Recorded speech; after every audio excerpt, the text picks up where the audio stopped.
Ladies and gentlemen, and welcome back to the Steel City Sports Report, where we talk everything Steelers, Penguins, and Pirates. But today we are covering the 2026 NHL trade deadline. I am your host, Brady Vini. What is going on, everybody? It is now 12 o'clock p.m. Eastern Time. We are 3 hours away from the NHL trade deadline, that coming up at 3 o'clock. So for the next 3 hours, maybe a little bit over that, because some trades tend to trickle in a little bit past 3 o'clock that got put into the queue for the NHL to approve. For the next 3.5 hours, I would say we will be live here covering the latest NHL trades that go down around the league. Already, we have had some fireworks here before deadline day, multiple trades that have happened over the week leading up to this. I want to say since around Tuesday, these trades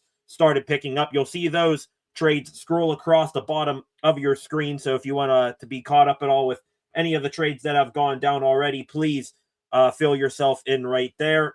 So far today, just 3 trades have been made since we all woke up. There was one early this morning, a really big one featuring the division rival of the Pittsburgh Penguins, that being the Washington Capitals. They moving on from one of their franchise legends. He now heads west to Anaheim. But here in a moment, we are just going to real quick go and recap all the trades that have gone down in the NHL leading into today. Hopefully the trade action starts to pick up here over the next 3 hours. We'll also talk about what other trades could be made, what other players could be on the move, some things that the various NHL insiders are hearing, those being Elliot Friedman, David Pagnotta, Frank Saravalli, all of those guys who they are hearing that could be moved, and maybe keeping things on a Pittsburgh focus here. Who could be in store for the Pittsburgh Penguins as well? We heard from Penguins general manager Kyle Dubas 2 nights ago on the radio. He said the Pens, they are looking to add a defenseman today, and they are looking to add an Igor Chinakhov-like forward. Chinakhov, who the Pens acquired for, I think, a second-round pick and maybe an additional pick on top of that earlier this year. That trade has turned out to be nothing but a win for the Pittsburgh Penguins. Chinakhov has come here, and he has just lit it up. I think he has somewhere around 21 points since coming over in that trade. Maybe I'm overblowing that a little bit, but he has been lights out. The Pens looking to make an addition like that, maybe part with a draft pick or some sort of somewhat valuable asset, bring in a young player, preferably a center. The Pens right now, they could use all of the center help they can get. Sidney Crosby still out with injury. He'll probably be out for the next week and a half. Might make the trip on the upcoming road trip that the Pens will make. But you're down Crosby right now. Blake Lizotte, he came back from injury after missing a game last night. And Evgeny Malkin, not sure if any of you tuned into the Pens versus the Buffalo Sabres last night. Evgeny Malkin losing his marbles a bit, going full lumberjack on Rasmus Dahlin. He's having a hearing right now as we speak, but I doubt that we hear a suspension for Malkin within the next 3 hours. We're live. Maybe Gino gets a game, 2 games. I don't know, but the Pens now going to be able, without Crosby and Malkin, 2 centermen, even though Gino has been playing wing more recently. So the Pens, Igor Chinakhov like forward. I expect them to add a young forward, maybe blocked by veterans or struggling in his current situation. A couple of names that have been floated out there already for the Pens to look at today. Dawson Mercer of the New Jersey Devils, having a down year with the Devils, could be available for, maybe 70 cents on the dollar, something like that. I'm sure Dubas would like to add a guy like that. Shane Wright of the Seattle Kraken, former 4th overall pick, even though he was in question to be the number 1 overall pick. I believe that was the year of the Uri Slavkovsky draft. You have Shane Wright, who's being rumored, and rumblings around him in the Pens as well. Kent Johnson was another guy earlier this week from the Columbus Blue Jackets, young centerman, but seems like after some trades the Jackets made, they are all in on just continuing to buy and stack on top of what they have already got going there. 6 of you in here right now. We will be live for the next 3 hours covering the NHL trade deadline and any of the moves that so happened to come in. You're seeing some of those bigger moves scroll across the bottom of your screen right now. Want to real quick recap some of the trades that have gone down leading into today. We go back a couple days ago here, starting with these trades. Let's start right here. Connor Murphy, first big one you saw across the bottom of your screen right there. He is now an Edmonton Oiler, a 2028 second-round pick going to the Chicago Blackhawks. You will hear that a ton today, I have a feeling. Second-round picks, they have been thrown around willy-nilly all by these NHL teams here today. So keep an eye on if you have second-round picks. The Penguins right now, they have an abundance of them. Look for the Pens to maybe part with one of those in a trade here today. So Connor Murphy, steady veteran defenseman. He goes from Chicago, where he spent 9 years, to the Edmonton Oilers. Oilers can use all the help they can get. The Minnesota Wild, back on Tuesday, they made the first of their many trades leading into this deadline day. They acquired Michael McCarron from the Nashville Predators for a second-round pick. The Predators, they have done a lot of selling, and I expect them to continue doing so today. They also shipped off winger Cole Smith to the Golden Knights for a third-round pick and a prospect defenseman. Tyler Myers, another veteran defenseman, he 35 years old. He is now property of the Dallas Stars, getting traded from Vancouver to Dallas for a second and a fourth-round pick, that fourth coming way down the line in 2029. The Predators, again, shipping off a defenseman, Nick Blankenberg. He goes to the Colorado Avalanche, the Avs. I think they brought in Brett Kulak from the Pittsburgh Penguins earlier this week. And now they add in Blankenberg, more of a offensive-minded defenseman than what Brett Kulak is, a fifth-round pick in 2027, going back to Nashville in that deal. This one, a big one here. The Utah Mammoth actually buyers this deadline, and majorly so. Remember the days when they were the Arizona Coyotes, and every deadline they'd be selling off pieces left and right. Instead, big buyers this time around. They add Mackenzie Weegar, a very experienced, very talented NHL defenseman to their D-core. And the Flames, Calgary, they got a haul back from Utah in this deal. They got defenseman Oli Mata, who might get flipped again at this deadline. Who knows? Maybe Mata finishes out the year with Calgary, filling in the shoes of Weegar. Maybe he gets moved in the offseason. Not 100% sure what his contract situation is right now, but he goes to Calgary. Also, they got a prospect forward, Jonathan Castagna, and then three, count them, 1, 2, 3 second-round picks, all of whom are in the 2026 NHL draft. So the Flames, I assume they have their own second-round pick. Maybe they have another one on top of it. They have 3 additional second-round picks to use in this year's draft. Will they use all those second-round picks? I highly doubt it, but that gives them much ammunition to maybe move up in the draft if they really, really like someone. They're already going to have a high draft pick as is, but could they move up a little bit more? That is now in the question. Another big trade, Oilers and Chicago Blackhawks. They did trade work for a second time in this trade deadline week. The Oilers getting forward centerman Jason Dickinson, I believe 31, 32 years old, something like that, be their third-line center, and a depth forward, Colton Dach, youngster right there. Those two gentlemen, they go to the Edmonton Oilers, back to Chicago in that deal. Andrew Mangiapane, who was winger for the Oilers this year and was even, I think, put on waivers or something like that before this trade was made. So that's more of a salary dump to the Blackhawks in this deal. He'll try to, I guess, revive some of his game now in Chicago. A conditional 2027 first-round pick went to Chicago in that deal as well. So the Blackhawks still trying to get out of this rebuild that they've had really ever since they got Connor Bedard. Still trying to claw their ways out of the basement of the Central Division, but haven't been able to do it yet. This one right here, a big trade, and this really tells you how much of a seller's market we have right now in the NHL. You have Nick Dowd, 35-year-old centerman for the Washington Capitals, played there for pretty much all his career. He got traded to the Vegas Golden Knights. In return, the Capitals getting goaltender prospect Jesper Vikman a 2027 third-round pick, and a 2029 second-round pick. So a 2, a 3, and a prospect goalie for a 35-year-old, at best, third-line centerman. He's more in the fourth line, grind it out, be a penalty killer type of role right there. But, I mean, crazy compensation getting thrown around. Same thing here. Nicholas Waugh, not sure how good of a year he's having with Toronto. I assume he must be having a half-decent year because Waugh, bottom six guy for the most part for the Toronto Maple Leafs. He goes to the Colorado Avalanche. In return, the Maple Leafs, they get a first-round pick, conditional, top 10 protected in 2027, and a conditional 2026 fifth-round pick. So high draft picks getting thrown around like crazy right now.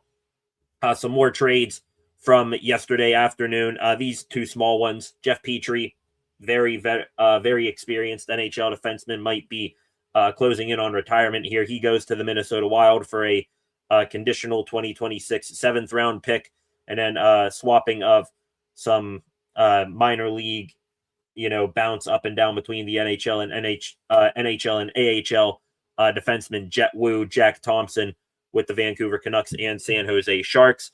To this trade right here, Nashville, they ended up shipping off yet another forward. They are big-time sellers. Michael Bunting, former Pittsburgh Penguin, traded to the Predators, I believe, at last year's deadline, if I'm not mistaken.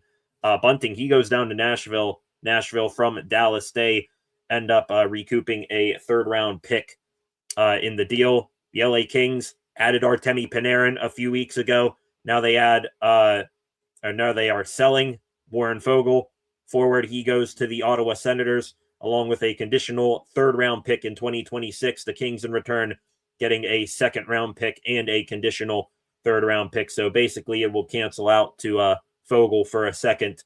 The Kings getting the second-rounder. The Senators getting Fogle. Fogle will now take the spot in the lineup of David Perron. Perron, the veteran for the Senators. He is going back to a familiar setting, the Detroit Red Wings, reacquiring his services for a fourth-round pick. This one here, just now realizing as I've gone live, forgot to add this one into the banner scrolling at the bottom of the screen. The Columbus Blue Jackets late last night, 12:20 in the morning, actually, today, they made a trade with the Vancouver Canucks acquiring winger Connor Garland, and the Canucks in return getting a 2028 second and a 2026 third. Maybe I'll add that to the new header I'm working on for today's trades. And then wrapping up the trades leading into today, couple more that happened early in the morning. The Buffalo Sabres, after they just whooped up on my Pittsburgh Penguins last night, they went out, got 3 players, 2 from the Winnipeg Jets, 1 from the New York Rangers. Defense pairing from the Jets, Logan Stanley, Luke Shen. They are now with the Buffalo Sabres. In return, the Jets, they got a 2027 second round pick, a 2026 fourth round pick, defenseman Jacob Bryson. I assume that's to make room on the roster for Stanley and Shen, and a former first round pick, I believe, of the Buffalo Sabres, Isaac Rosen. He went to the Jets as well. The Sabres also adding some depth forward help. Sam Carrick, third line, fourth line center for the New York Rangers. He now goes to Buffalo, goes from one side of the state in New York to the other. Third round pick and sixth round pick going back to the Rangers in that deal. Kind of crazy. We've watched trade deadlines throughout the years in the NHL, and the Buffalo Sabres, they have just been a bottomless pit of the league. And now look at them, one of the top teams in the Eastern Conference. They are right now, I believe, tied for first place in the Atlantic Division with maybe the Tampa Bay Lightning. I can't remember who's at the top of that division right now, but hey, kudos to the Buffalo Sabres. At one point in my kiddom, they were probably my second favorite team. I was a big Jack Eichel fan, and Sam Reinhart, Brandon Montour, when all those guys played for the Sabres. Kind of crazy, thinking back to it now, all those good players that they did not win more with that cast of characters. But now Sabres buying at the deadline. And then the big one that happened 1:22 in the morning. We all woke up to it.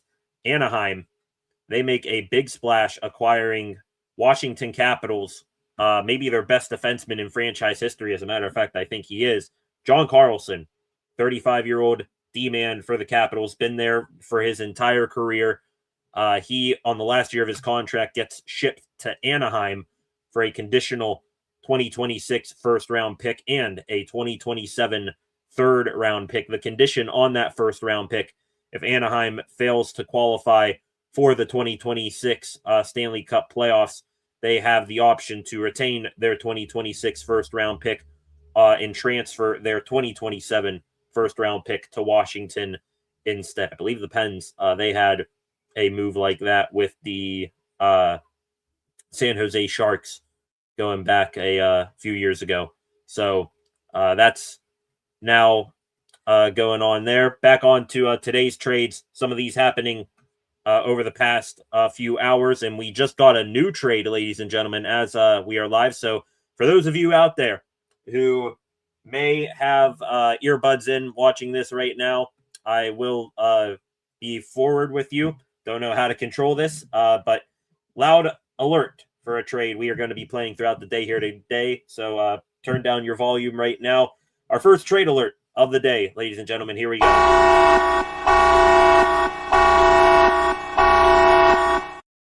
That breaking news right there, ladies and gentlemen. Another long-time NHLer on the move, and he kind of like, who did I just say a moment ago? David Perron. He went from Ottawa back to a place he used to play before in Detroit. Now, forward Corey Perry. He is going back to the Tampa Bay Lightning. No word yet on the return, I believe. It might be a future consideration thing, but he is going from the LA Kings back to the Tampa Bay Lightning. Welcome back to the Bay, Mr. Corey Perry. We got a long-time viewer here on the channel, Flacco. Now a very experienced veteran forward coming back to his neck of the woods. To the comment section before we continue on here, Concepts. Welcome, Concepts. Glad to see you come back here on this trade deadline day, good sir. Concepts, also a big Steelers fan that we cover here on the channel. Did you see some of the news today, Concepts? Our good pal, former defensive coordinator, Terrell Austin, I think taking up a veteran defensive role. Not exactly sure what specifically his title is, but got Terrell Austin. He is now back in the NFL, a defensive coordinator, senior defensive assistant with the Arizona Cardinals. So good luck to Terrell Austin there. Real quick, looking to see if there's any other new interesting tidbits or rumors being floated out there by some of these NHL insiders right now. This one not a rumor, but good news. Seeing this from the Penguins here, Sidney Crosby again back on the ice doing work today. After doing some individual work, Crosby also has joined his Penguins teammate for practice. So Crosby practicing with the Pens here today. Thank the good Lord up above.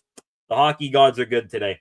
I mean, honestly, we were watching on, ESPN last night, Sabres versus Penguins. I was watching it in this room, working on a SCSR 60 last night.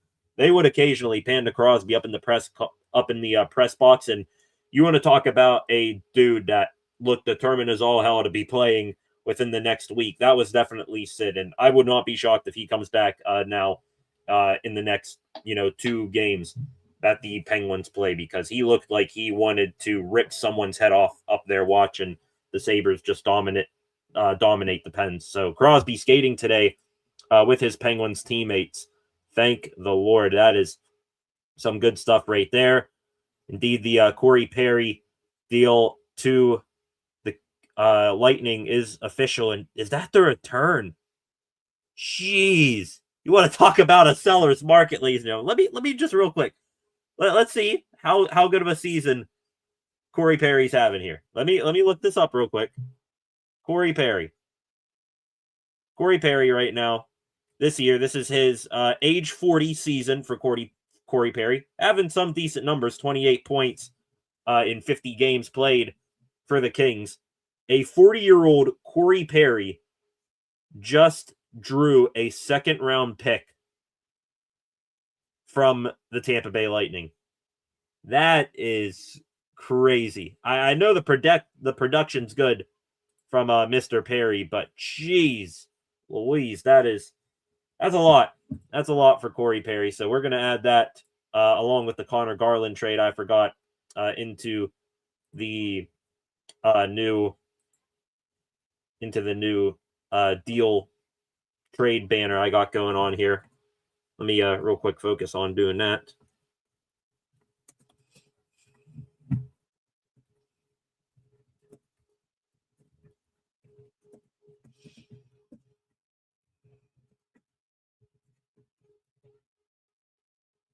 What was that Garland deal for, by the way? Second and a third.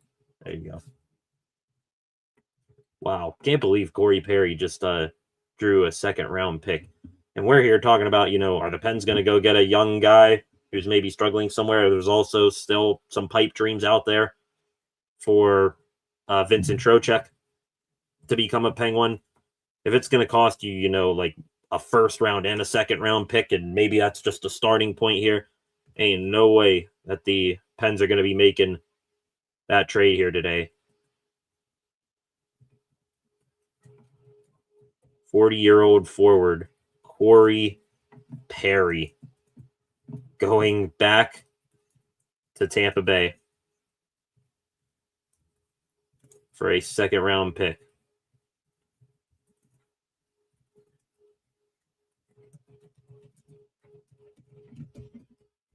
Wow. All right. There you go. There's our first trade on stream here for today. Those are today's NHL trades scrolling across the bottom of your screen right now. I'll occasionally flip back and forth between the previous trades and the new ones, but Perry going to Tampa Bay is the newest one for a second round pick back to the Kings. Wow. Just wrapping up here, talking about the other trades that went down today. They're scrolling across the bottom of your screen right now. Basically a young struggling player for young struggling player trade between the Philadelphia Flyers and the Minnesota Wild. Bobby Brink going to Minnesota. David Jiricek to the Philadelphia Flyers. Minor league trade between the Flyers and the Bruins. Two minor league forwards for two minor league forwards between the Flyers and the Bruins. Brett Harrison, Jackson Edward going to the Flyers. Alexis Gendron and Massimo Rizzo going to Boston. This one here, pretty cool. Nick Foligno, he now gets to reunite with his brother Marcus in Minnesota. Nick, who was the captain of the Chicago Blackhawks, now off to Minnesota. So Bill Guerin, he's wheeling and dealing here on deadline day. That's future considerations going to Chicago. So will probably be like a 7th round pick or a minor league forward of some sort going back in that deal. And then Corey Perry, right winger, going back to Tampa, made the cup final, I think, a couple of times with the Lightning. And then a second round pick to be determined what year going back to the Kings in this deal. What are your favorite deals of the deadline so far? Sure to let me know in the comment section. Let's go to that comment section right now. What's going on, Concepts? Pittsburgh West for the one and only Terrell Austin, talking about football here for 1 second. Storybook ending. Seems like a good guy, but not a great defensive coordinator. But what do I know? He did oversee TJ setting the current sack record over 16 games. Yeah, and we also go back to the thing, how much of that was Tomlin, how much of that was, Terrell Austin, and how much of that was, just TJ Watt being a freak of nature as well. Every team needs a 40-year-old in every sport. If you know, trust me, I know Concepts. So we might be talking about a 40-year-old taking up a very important position with the Pittsburgh, with a Pittsburgh sports team here come Monday. I'm hoping we, move in a different direction deep down, but have a feeling it's coming. I know it. You know it, Concepts. Everybody seems to know it. It's the world's worst kept secret that the Pittsburgh sports team I'm talking about is going to wait for the 40-year-old to make up his mind. Now, about half an hour into the live stream here tonight, it is approaching 12:30 p.m. Eastern time. So we got 2.5 hours here till the trade deadline.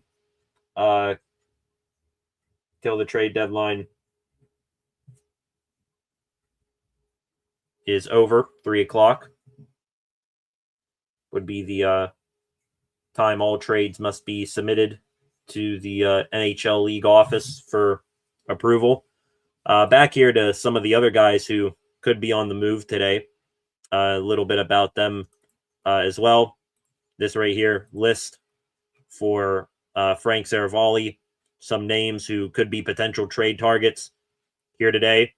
Two guys atop the list for him have vaguely, but not too seriously, been linked to the Pittsburgh Penguins over the past week or so. Justin Falk, right-handed defenseman, 33 years old, got 32 points this year for the St. Louis Blues in the last year of his deal. The Pens really want to add a Justin Falk. I think maybe the Igor Chinakhov template that Kyle Dubas was talking about. I think that would apply a little bit to the defense core as well.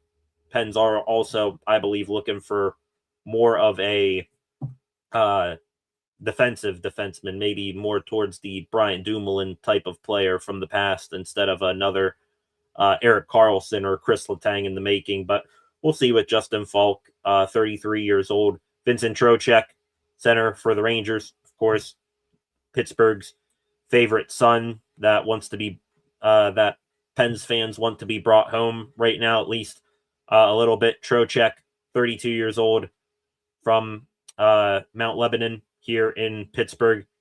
3 years left at a little over $5.5 million for him. That is a big contract for the Penguins to take on. But if any team out there, would be able to take on a Vincent Trocheck contract, it probably would be the Penguins. Honestly, they are going to have, I should say, a ton of cap space heading into free agency next year. They also got the picks and a much better prospect pool. Honestly, their best prospect pool in half a decade to make a trade for Vincent Trocheck. But are they still, there yet to where they should make an all-in move for Vinny Trocheck like that? I doubt it. They do want to add a veteran center of the Penguins, that is Erik Haula, going to be an unrestricted free agent after this season. He is going at 30 points so far this season, right? 30 points in 34 games for Erik Haula of the Nashville Predators. Preds are selling everything right now. Maybe you can scoop up Haula for a decent price. Some other guys here of interest that could be moved today. Rasmus Ristolainen of the Philadelphia Flyers got 1-year deal after this year on his deal. Seems to be hitting a wall there in Philly, just 6 points in 23 games played for him. Some bigger, older centermen, again, Nazem Kadri, Ryan O'Reilly, guys who are on the back nine of their careers. Still, though, I guess they're producing pretty well. Kadri, 41 points in 35 games this season. O'Reilly looks like he has 59 points in 61 games.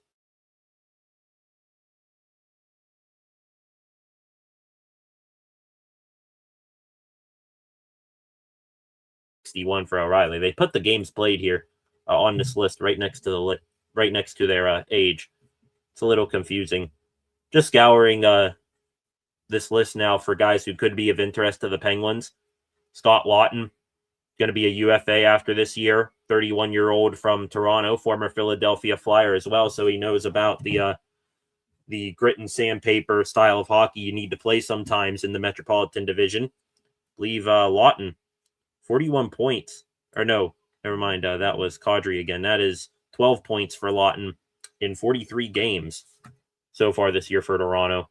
You want to maybe just get some insurance for a Geno suspension or Crosby still being out a little bit. Laughton might be a guy to pick up, and then I think he could seamlessly drop down into that bottom six role and continue to fill in at center when needed. Also on this trade list, by the way, Penguins not opposed, or I don't think it's completely out of their mind that they can both be buyers and sellers today. Stuart Skinner is on this list here today. He could be moved.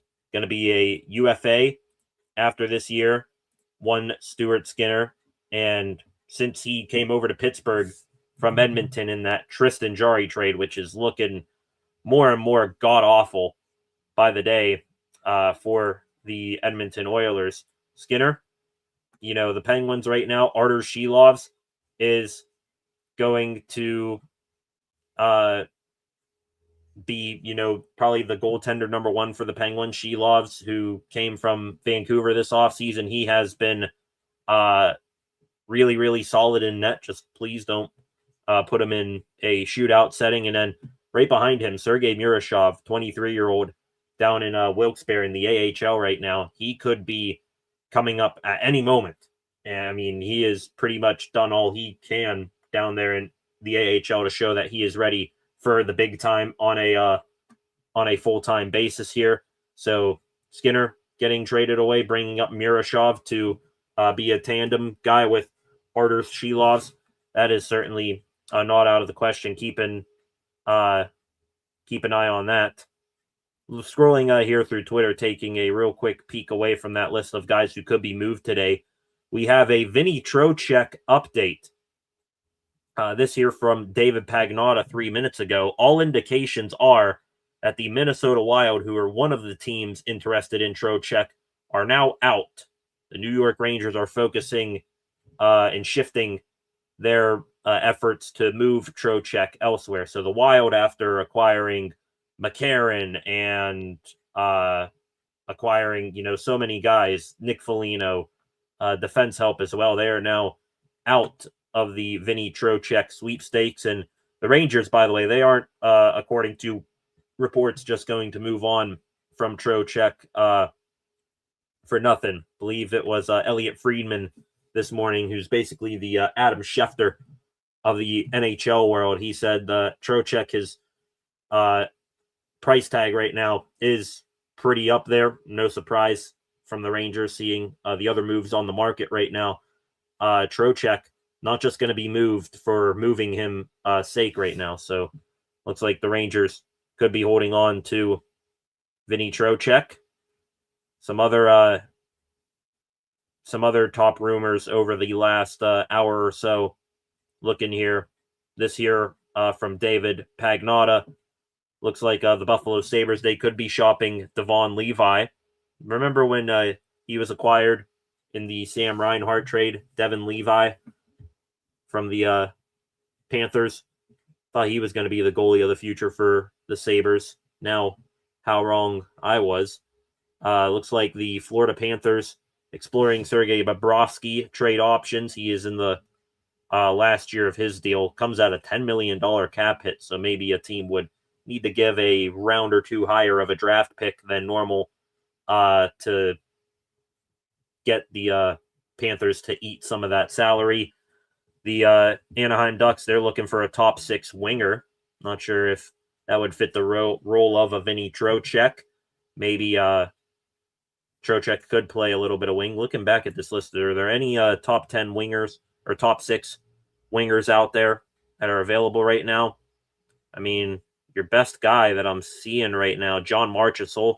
That's a 35-year-old veteran with the Nashville Predators, but his contract is a mess. Robert Thomas, he is going to cost massive amounts of capital to give up to get him right now. I mean, the only other guy available I see that could maybe play a top six role that might be gettable for the Ducks, Bobby McCann, available in Toronto, 29 years old. Contract is at a reasonable cap hit. He's going to be a UFA after this year. 32 points in 60 games for McCann. Maybe that's where the Ducks shift their focus. Looks like Dallas, the Dallas Stars, they're still exploring adding yet another forward on top of Michael Bunting. So maybe Dallas not done dealing quite yet. They already got a solid forward group with Hintz, Rantanen, Johnston, Jason Robertson, who his name popped up in a few trade rumors. I would love for the Pens to add a Jason Robertson, but it would cost a fortune and a half. I think Robertson's just going to end up staying there in Texas. Yeah, Dallas not done adding either. It's like St. Louis Blues. Their price tag on Justin Falk is dropping per David Pagnotta. So maybe a team could get him for a second-round pick instead of a first, because it seems like the starting price for anybody, doesn't matter how many points you have this year, doesn't matter how many years on your contract you have left. Looks like starting price for everybody right now is a first-round pick or a second-round at minimum. Washington Capitals looks like they're not done dealing per David Pagnotta. I mean, I wouldn't doubt it. You ship off only your greatest defenseman in franchise history, the Chris Letang, of the Washington Capitals organization. You ship him off for a first-round pick. Might be a fire sale time. So we'll see if anything else happens with them that maybe, off the radar. San Jose Sharks lurking for a winger and a top 4 defenseman. The Sharks, I think they still have some, decent cap space. They could be a Justin Falk type of team. Maybe looking to add him, or maybe something like a Dougie Hamilton for the New Jersey Devils. He's available here. Looking what other defensemen here on this list are available. Those are really the 2 guys that are, top 4 D-men. Hamilton, Oliver Ekman-Larsson is there as well. 2 years at $3.5 million for him. That seems like it would be doable for the Sharks. Ristolainen, Falk. So we'll see what happens there. Last note here, I believe from Pagnotta, Sam Montembeault, he is in play for the Montreal Canadiens. So yet another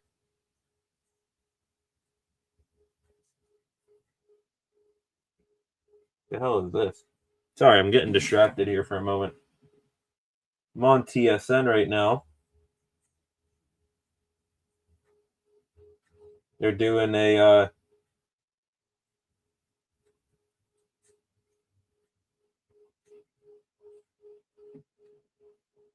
what the hell are we doing here? They're doing some sort of like draft lottery thing on the screen over here.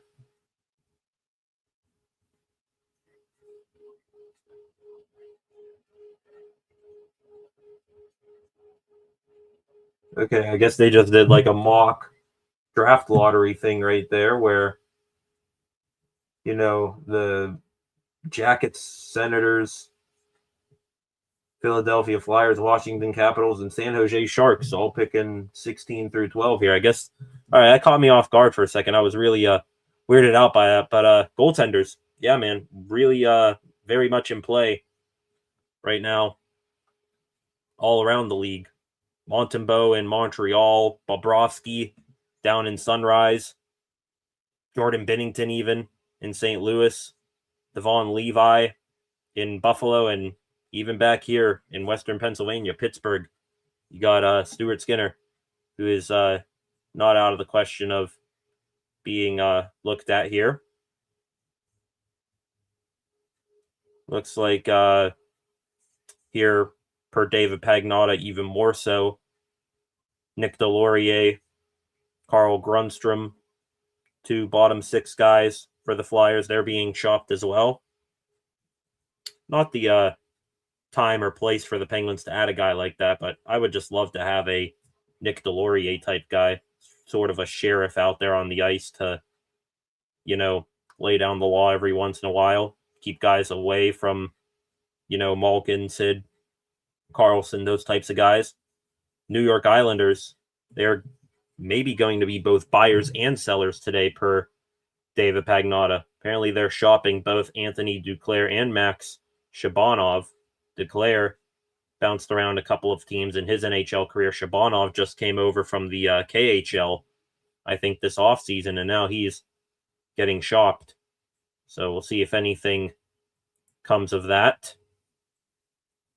Any other trades going on right now? Looks like we do have another trade, ladies and gentlemen. So brace your ears. Another trade just came through. It's a small one, but a trade nonetheless.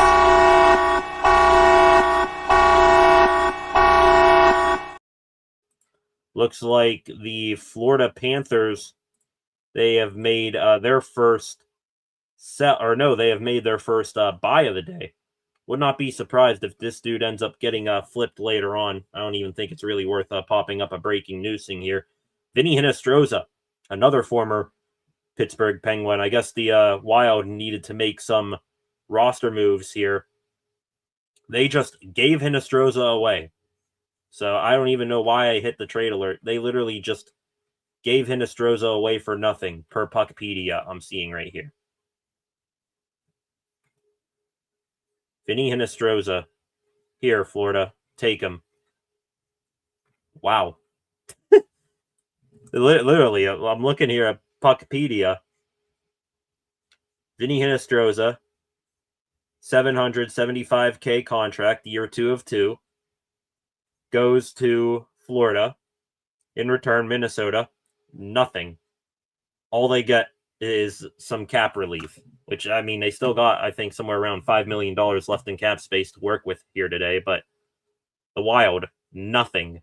31-year-old forward Vinny Hinostroza to the Panthers. Maybe that's an error or something. Maybe we do get a compensation for Hinostroza later. We will have to wait and see here. Furiously, refreshing Twitter, seeing if we get anything new here. I mean, tells you how much action we're getting here as we are approaching 2 hours away from the deadline. You got a mock draft lottery going on here on TSN to my right. So, tells you a little bit about what maybe some of their insiders are hearing, which is a whole bunch of nothing right now. So, I think that we're kind of getting to that point. Feels like trade deadline days around sports maybe have started to lose their aura a little bit, because everybody now, smartly too, I'm not going to deny that, trying to get all their moves and deals done well in advance of the trade deadline. Still nothing from the Pens. We are waiting for that. A defenseman and maybe a young forward of some sort. Also, could be nothing. Going to be totally honest with you here. Kyle Dubas, with some of the moves he's made throughout the season, bringing in an Igor Chinakhov, bringing in a trading away Tristan Jarry, bringing back, Stuart Skinner, Brett Kulak, them flipping Kulak for Sam Girard, a younger defenseman, but still has, some years of team control left on his deal. I think the lineup in the roster right now for the Penguins, of course, barring injury can change all of this here in a moment. But, Dubas, with the roster he's constructed right now, it's not, a lineup or a roster that has too many glaring holes or weaknesses right now. Even though the Pens are on a 2-game losing skid right now, just hypothetically, you get Sid back here in a week or so, and Malkin serves his suspension. Hopefully it's not anything outrageously high. You get your Crosby, Raquel, Rust line. That's old, reliable, a line that does really, really well. That Chinakhov, Novak, Malkin line, when they aren't, forced to be the top line every single night, they have been electric, producing at a good level. Third line, still like Ben Kindle with the two monsters, Anthony Mantha and Justin Brazeau. And in the fourth line, Connor Dewar, Blake Lizotte, Noel Acciari, one of the best fourth lines in hockey in terms of minutes played. And they're not your typical fourth line that just goes out there and buys time for your top two lines to get rest. No, they legitimately will spend time in your defensive zone and produce a couple of scoring chances as well. And then on defense, you got Erik Karlsson, Parker Wotherspoon. I think those two have brought the best out of each other. Wotherspoon, Dubas signed in free agency over the summer. He has been a unbelievable find by Kyle Dubas, just like Brazeau, just like taking a reclamation project shot on Mantha. Parker Wotherspoon, he has been a consummate shutdown defenseman for the Penguins on their blue line, and how he's been doing, it's allowed Karlsson. Maybe it's partly because of Wotherspoon. Maybe it's partly because you have a new head coach in there, Dan Muse, that allows Erik Karlsson to be Erik Karlsson. EK65 really looking like EK65 again, a dude who is one of the more talented and dangerous offensive defensemen in the league. Then you go down the list there. I'm not sold on Sam Girard yet with the Pens. I do like that the Pens took a shot on a dude with upside, but over his first handful of games with the Pens, he hasn't really flashed for me. That's why I would like the Pens to add a defenseman here today. But Girard, still, if he's your second or third pairing defenseman along with Chris Letang, I'd be cool with it, I guess. And then Ryan Shea, probably going to get a contract extension from the Penguins. He has been nails on the blue line. And then you got Connor Clifton, Ilya Solovyov, those guys rotating in with him, like Connor Clifton's game. Maybe not as a everyday sixth defenseman, but as a guy who will rotate in there, will bring some physicality to the lineup. I think that role fits him quite well. Got 6 of you in here on this trade deadline day. Back to the comment section real quick. You guys dropping in a few comments over the last little while. Concepts here. What are your dream trade scenarios be for the Pens today, even if unrealistic? See, as much as I would like Vinny Trocheck just for the Pittsburgh feel, don't see how he fits in the lineup.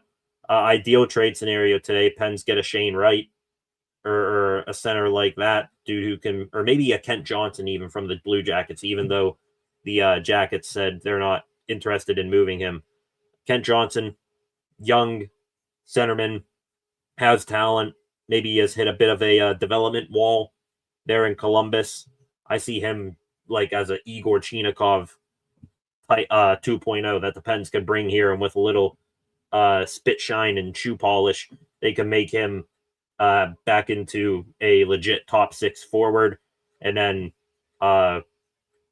he can play both center and wing. He can fill in at center until a Crosby and Malkin get back from injury or suspension. Then he can move over to the wing and play that as well up and down the lineup. So Kent Johnson, he would be one for me.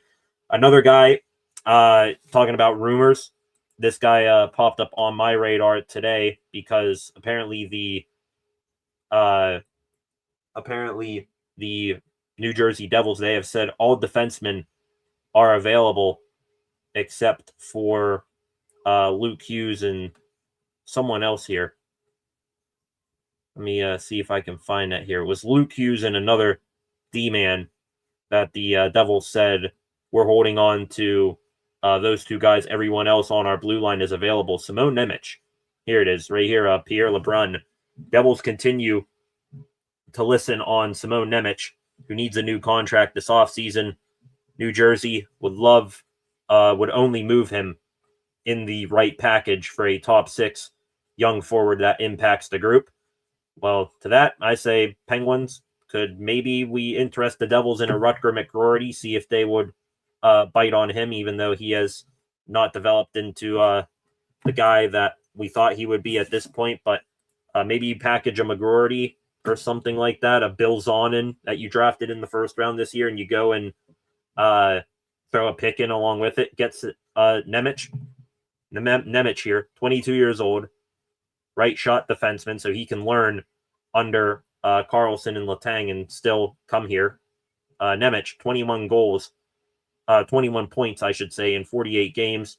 Absolutely was a weapon for Slovakia in the Olympics. Maybe he's not the defenseman type of player that the Pens are looking for, but in terms of adding a young guy to, even more so help ensure you're going to have a solid D core once Chris Letang and Erik Karlsson eventually move on to either retirement or a new team. I'm predicting the new team more so in Karlsson's case. I think he's still got a few years of hockey left in him beyond the Penguins, but Pens right now still think defensive prospects, they're pretty light in their organization. They got Harrison Brunick, who played a couple of games at the beginning of the year before getting sent back to the juniors. If you were to then all of a sudden pair up Brunick with Nemec, and those guys are the heirs to the throne of Karlsson and Letang on the right side of your D core, I'd be cool with that. But again, that's a dream scenario and probably unlikely because you need to give up maybe a first-round pick for Nemec, not going to lie, and a prospect or two on top of it, and also prices do tend to get inflated when you make in-division trades, and I doubt that the Devils are going to want to help us too much right here. See, are there any other rumors that I meant to talk about or mention that I am missing on right now? Back to the John Carlson trade, by the way, to the Ducks at 1 in the morning today. The Ducks, their blue line, their defense group, pretty hilarious right now. You got John Carlson, Jacob Trouba, and Radko Gudas as your right shot defenseman. And you got Jackson Lacombe, Olin Zellweger, and Pavel Minchikov as your left-handed defenseman. Now, I'm not sure. Let me go here real quick. Okay, Radko Gudas, by the way, still to hell with him, injuring Sid in the Olympics. Gudas, he is, let me see, where's his age here? Gudas is 35. Carlson, I know, is 35 as well. And Jacob Truba's got to be, what, 32, 33, something like that? Trouba? Yeah, he's 32. So Jacob Trouba at 32 years old, he is the youngest of the right shot defenseman for the Anaheim Ducks. Meanwhile, on the left side, all children. Zellweger, 22 years old. Minchikov here. Let me get his age. Pavel Minchikov. He is 22 years old as well. And then you got Jackson Lacombe here. Went to the Olympics, didn't play for Team USA. He is 25 years old. So you got a 25-year-old as the oldest defenseman on the left side for the Anaheim Ducks, and a 32-year-old Jacob Trouba is the youngest guy on the right. That is crazy, but hey, it might work for the Ducks, pairing up the youngsters with Steady Eddie veterans. So we'll see how that works out for Anaheim on their push for the playoffs here. Got another commenter here, Danny, in the comment section. Welcome, Danny. I think means Buffalo Sabres. I assume you're a fan of winning the championship. I do feel good for Buffalo. Just hate that they beat up on the Pens, but do like the Buffalo Sabres. Again, talking about when I was a kid, I was a big fan of the Phantom era of the Sabres when it looked like they were finally going to climb out of irrelevancy. They had Eichel, Ryan O'Reilly. They still had Sam Reinhart. Rasmus Dahlin just got drafted. They still had Ristolainen and Branton Montour. And Linus Ullmark was one of their goaltenders. Tage Thompson was beginning his NHL career. Could you imagine if that group, that collection of players was still together today? They might be well in first place in the Atlantic Division rather than, I believe, just being tied right now with the Tampa Bay Lightning at 80 points apiece. Just a quick look here at the standings right now. In the East, Tampa, Buffalo tied atop the Atlantic at 80 points apiece. Detroit Red Wings acquiring David Perron last night. They are still, I think, in on the Vinny Trocheck sweepstakes. They're at 77 points right now. The Metropolitan Division, though, Carolina, they're pretty much running away with the division right now. 84 points. Behind them, though, the Penguins and Islanders tied right now at 75 points. The two teams holding a wild card spot right now, you got the Montreal Canadiens and the Boston Bruins. The Canadiens at 75 points, the Bruins at 73. Some teams on the outside of the playoff picture looking in. Start with the Atlantic teams right here. Ottawa Senators, they're at 69 points. They are pretty much the closest thing in the Atlantic Division to getting a wild card spot. Because well below them, you got the Maple Leafs at 65 points. So Ottawa, they only have a shot at getting a wild card. Meanwhile, Columbus Blue Jackets, 72 points for them right now. They could either be a wild card or they could try to with a couple of good nights, take over one of those top 3 spots in the Metro for over the Islanders or Penguins. So keep a look in the rear view mirror. It's what it says on the side mirror of your car. Objects behind you appear closer than they look farther away than they actually are. So yeah, the Jackets, they are quickly coming into the playoff picture. Out west, Colorado Avalanche, some would say the best team in hockey, 91 points atop of the Central Division. They are trailed by Dallas and Minnesota with 85 and 82 points, respectively. Vegas Golden Knights, 72 points. They are somehow atop the Pacific Division right now, trailed by the Ducks with 71 and the Oilers with 68. The Utah Mammoth and Seattle Kraken right now holding wild card spots. The Mammoth at 70 points, the Kraken at 67, and then behind them, the Sharks, Kings, Predators, those 3 teams at 64 points apiece. So they're looking to catch up to one of these wild card teams. Insane the difference right now between the Central and Pacific Division. The Golden Knights, who are leading the Pacific, they would only be a wild card team if they were in the Central Division. That's how stacked the Central is this year. And yeah, not really anybody close. Chicago, who's doing a ton of selling, they're the next closest team, I think, in standings. Winnipeg, actually. Winnipeg was 60, but they just sold off a couple of defensemen last night. Excuse me here.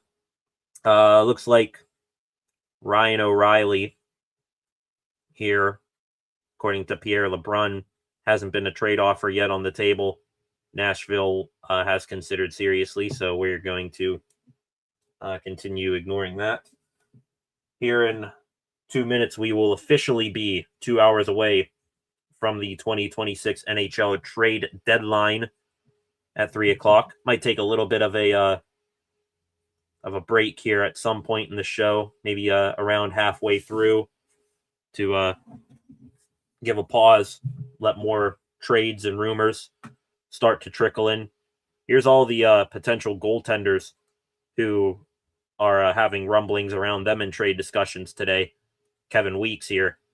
Sergei Bobrovsky, Connor Ingram up there in Edmonton, Jordan Binnington, Anthony Stolarz with the Maple Leafs, Stuart Skinner, and Devon Levi. Also, he mentions Jesper Wallstedt, young goaltender behind Philip Gustafsson with the Minnesota Wild, but I think they're going to hold on to him and maybe they move him in the offseason.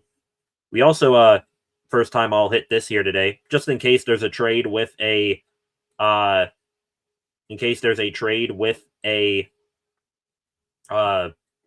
contract extension on top of it. We'll hit this graphic here today. Brace your ears.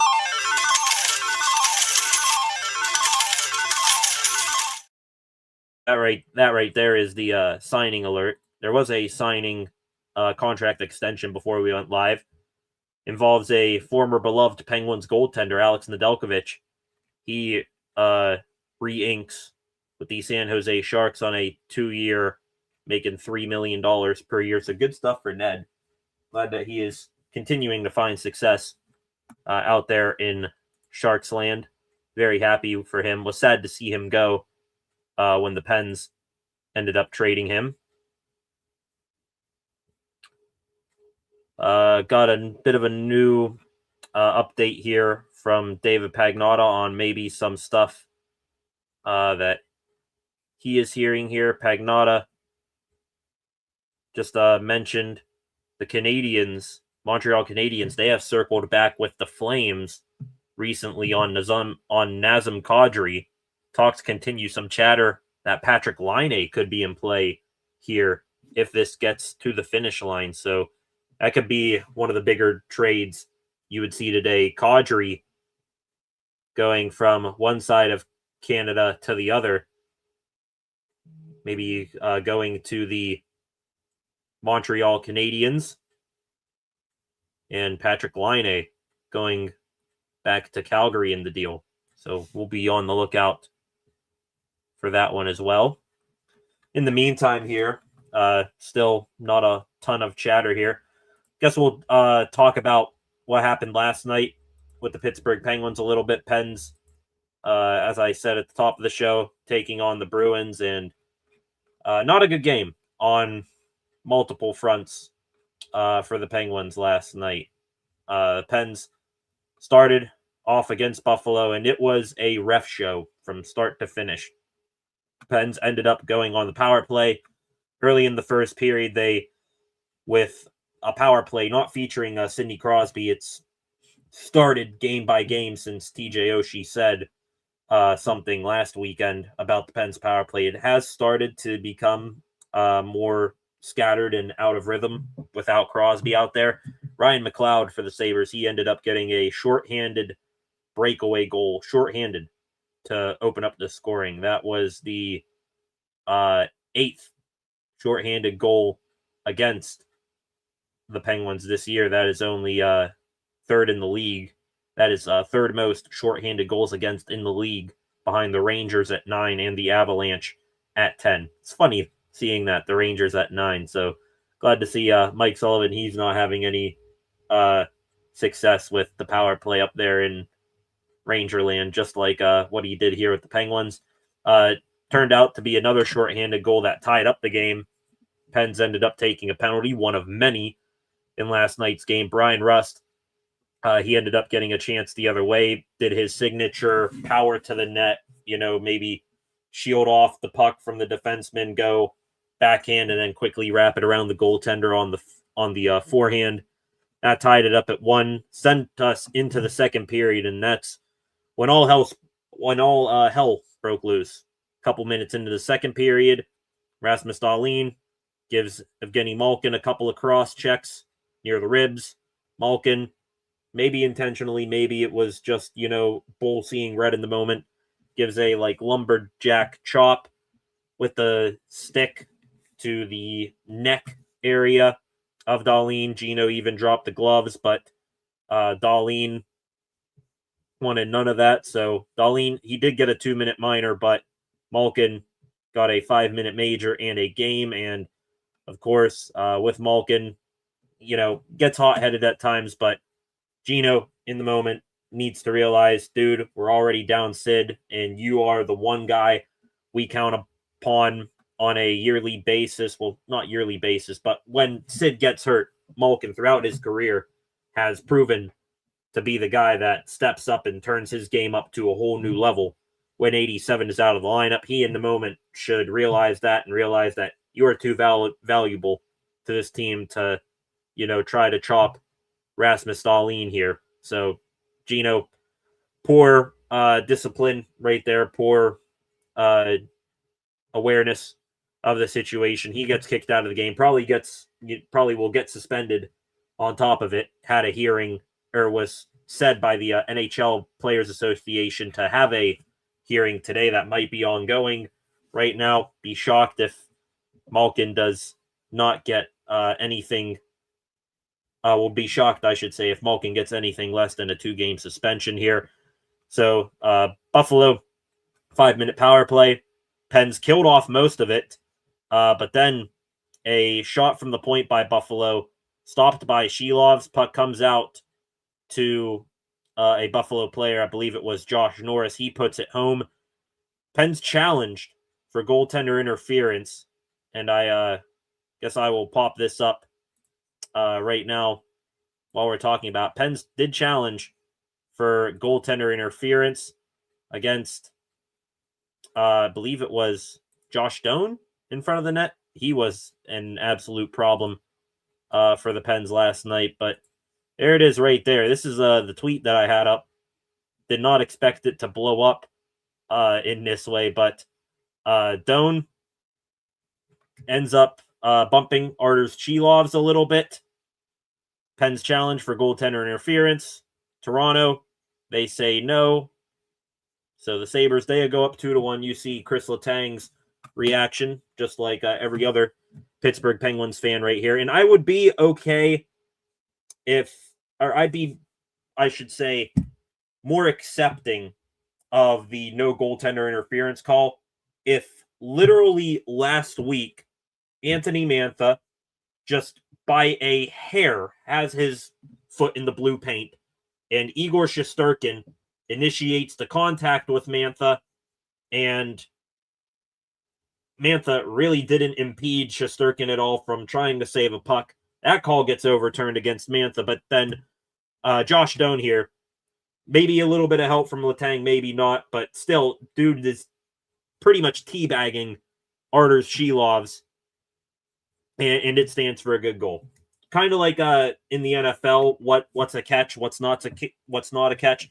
Same dilemma right now in the NHL. What's goaltender interference? What isn't goaltender interference? The NHL explanation of the goal, they did say that Letang's actions caused Doan to interfere with Shilovs. I don't think it's as much as they say right there, but that goal wound up getting counted. Dan Muse, Penn's head coach, after the game, said something along the lines of, I don't know what goaltender interference is anymore. Changes on a day-to-day basis. And also, this is hilarious here. The Penguins, now 3 for 10 on challenges this season. So the Penguins, they have challenged a goal 10 times this season. They are 3 for 10. Not a good ratio right there. The 3 goals that they were successful in challenging were offsides. The Penguins challenging goaltender interference 0 for 7 on the season. They literally have not won a single goaltender interference challenge this year, but they have gotten all the offside challenges they have made. That is unbelievable that the Pens cannot get a single break goaltender interference wise. And that infuriates me. It infuriates me, the Anthony Mantha thing from last weekend. Just ridiculous. Figure it out, NHL. Final score last night, who cares, ended up being 5-1. The whole Malkin thing just set off a chain reaction of bad news for the Pens. Ended up giving up 2 more goals in the second period. They pulled the goalie with like 7.5 minutes to go last night. Gave up an empty net goal on top of it. So 5-1, Pens lose their second game in a row in regulation. Guess we don't have too much to complain about, really, because I think that was the first regulation loss by the Penguins that they lost by more than a goal since like November. So the Pens, in all of their losses in general, regulation or overtime, they at least have had a chance up until the very end to at least tie the game. But 5-1 Buffalo, some help from the refs. I mean, every single time the whistle blew, we were waiting to hear the announcer Steve Levy on ESPN to say, "Oh, looks like we got a penalty coming up here against Pittsburgh." Buffalo played a good game, but refs, they certainly helped them. And the referees, by the way, this is hilarious. Found this out this morning. The NHL referees for last night's game, Furman South, Brandon Bladina. Okay? I've at least heard of Furman South before. Bladina, no idea who he is. Both of those referees last night, Robert Morris, University Products. 2 guys that literally went to college in the Pittsburgh area, ended up screwing over the Penguins royally last night. So thought that was both ironic and hilarious. Wonder if there were any sort of payments from Lindy Ruff to make sure they favored the Sabres instead of a team they might have rooted for at one point. So whatever. Last night, that thing was absolutely ridiculous here. Looking here, seeing if there is anything else, anything at all, really, that's going on right now in this trade deadline period. We are now an hour and 50 minutes away from the 3 p.m. deadline. Going to end up taking a bit of a break here soon. And then we'll come back for the final push on today's deadline coverage. Looks like the LA Kings, they are retaining half of Corey Perry's salary on his contract, which applies to bonuses too. So Perry going back to Tampa. Tampa was, I think, pretty tight up against the cap ceiling. The Kings, not much to play for the rest of this year. They're going to take up half of Perry's salary on the rest of his contract this year. The skate this morning for Sidney Crosby joined his teammates for the first time since his injury. It's a non-contact jersey day for Crosby, and Dan Muse, Penn's head coach, called it the first step, adding it hasn't changed Crosby's initial timeline to return. But hey, the Pens keep losing on the ice. It might be number 87 forcing their hand, saying, hey, I am getting back in the lineup right this second. So we'll see how long that remains. I'd probably give it a week, and then we'll see Sid back out there. But nothing else right now going on for the NHL trades. So far, heading into today, aside from the I would say 5 trades, right? Is that how we have it here? Aside from 1, 2, 3, 4, 5 trades we've had today, heading into the deadline day today. I think I saw the post. There were, since the Olympic trade freeze was lifted, there were 21 trades in the last week and a half. Last 2 weeks, actually. Since the freeze, 21 trades involving 34 players, 29 draft picks, 3 firsts, 11 second-round picks have already moved here in this 2 weeks leading up to the deadline, 8 thirds, and 15 picks from the 2026 draft. $74 million in salary have been moved. So tons and tons of movement leading up to deadline day, but nothing really all that interesting aside from a 40-year-old Corey Perry getting moved and Nick Foligno rejoining his brother in Minnesota. Nothing outstanding so far here today. To the comments section, I believe that's what Concepts was saying, or Flacco was saying. Welcome, Flacco. Anything insane by anyone happened? Nothing yet. But hopefully as the fire continues to rise, being the 3 p.m. deadline, maybe something interesting does happen. See if the Pens actually do anything or not. So we'll wait and see. 6 of you in here right now. Welcome to the live stream. Gonna I might, split a break or two in here. Gonna take my first break of the show here. We'll be back with more trade deadline coverage if anything interesting at all pops off here. Be back here in a bit.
Welcome back, ladies and gentlemen. 2026 NHL trade deadline coverage. I should just, honestly say just 2026 NHL deadline coverage, if we're being honest, going on here on the Steel City Sports Report. I take the trade out because hasn't been a whole lot of those so far today. Just 5 trades have gone down. A member of one of those trades is on TSN to my right now, Nick Foligno. He maybe the biggest name. He and Corey Perry, those two veterans, very experienced in the NHL. They are getting those two guys were moved today. Just 5 trades and hasn't been anything new. Not even a single rumble really that I have seen from any of the insiders on Twitter over the last 5 minutes. So it is quickly becoming maybe one of the most boring trade deadlines of all time, where the sellers, seeing all the trades that happened over the past few days, have now set the price tags on their players made available so astronomically high that maybe it is turning off some players or some contending teams, maybe even the Pittsburgh Penguins, from making any additions right now. So right now we are still holding firm here on the deadline. The 5 trades that have gone down since we have been up this morning. There were a couple of big trades that happened very early this morning at midnight and 1 in the morning, those being the Buffalo Sabres acquiring Luke Shen and Logan Stanley from the Winnipeg Jets for 2 players and 2 picks. Sam Carrick going from the New York Rangers to the Buffalo Sabres for 2 draft picks. And maybe the biggest one of this deadline thus far, John Carlson, legendary long-time defenseman with the Washington Capitals.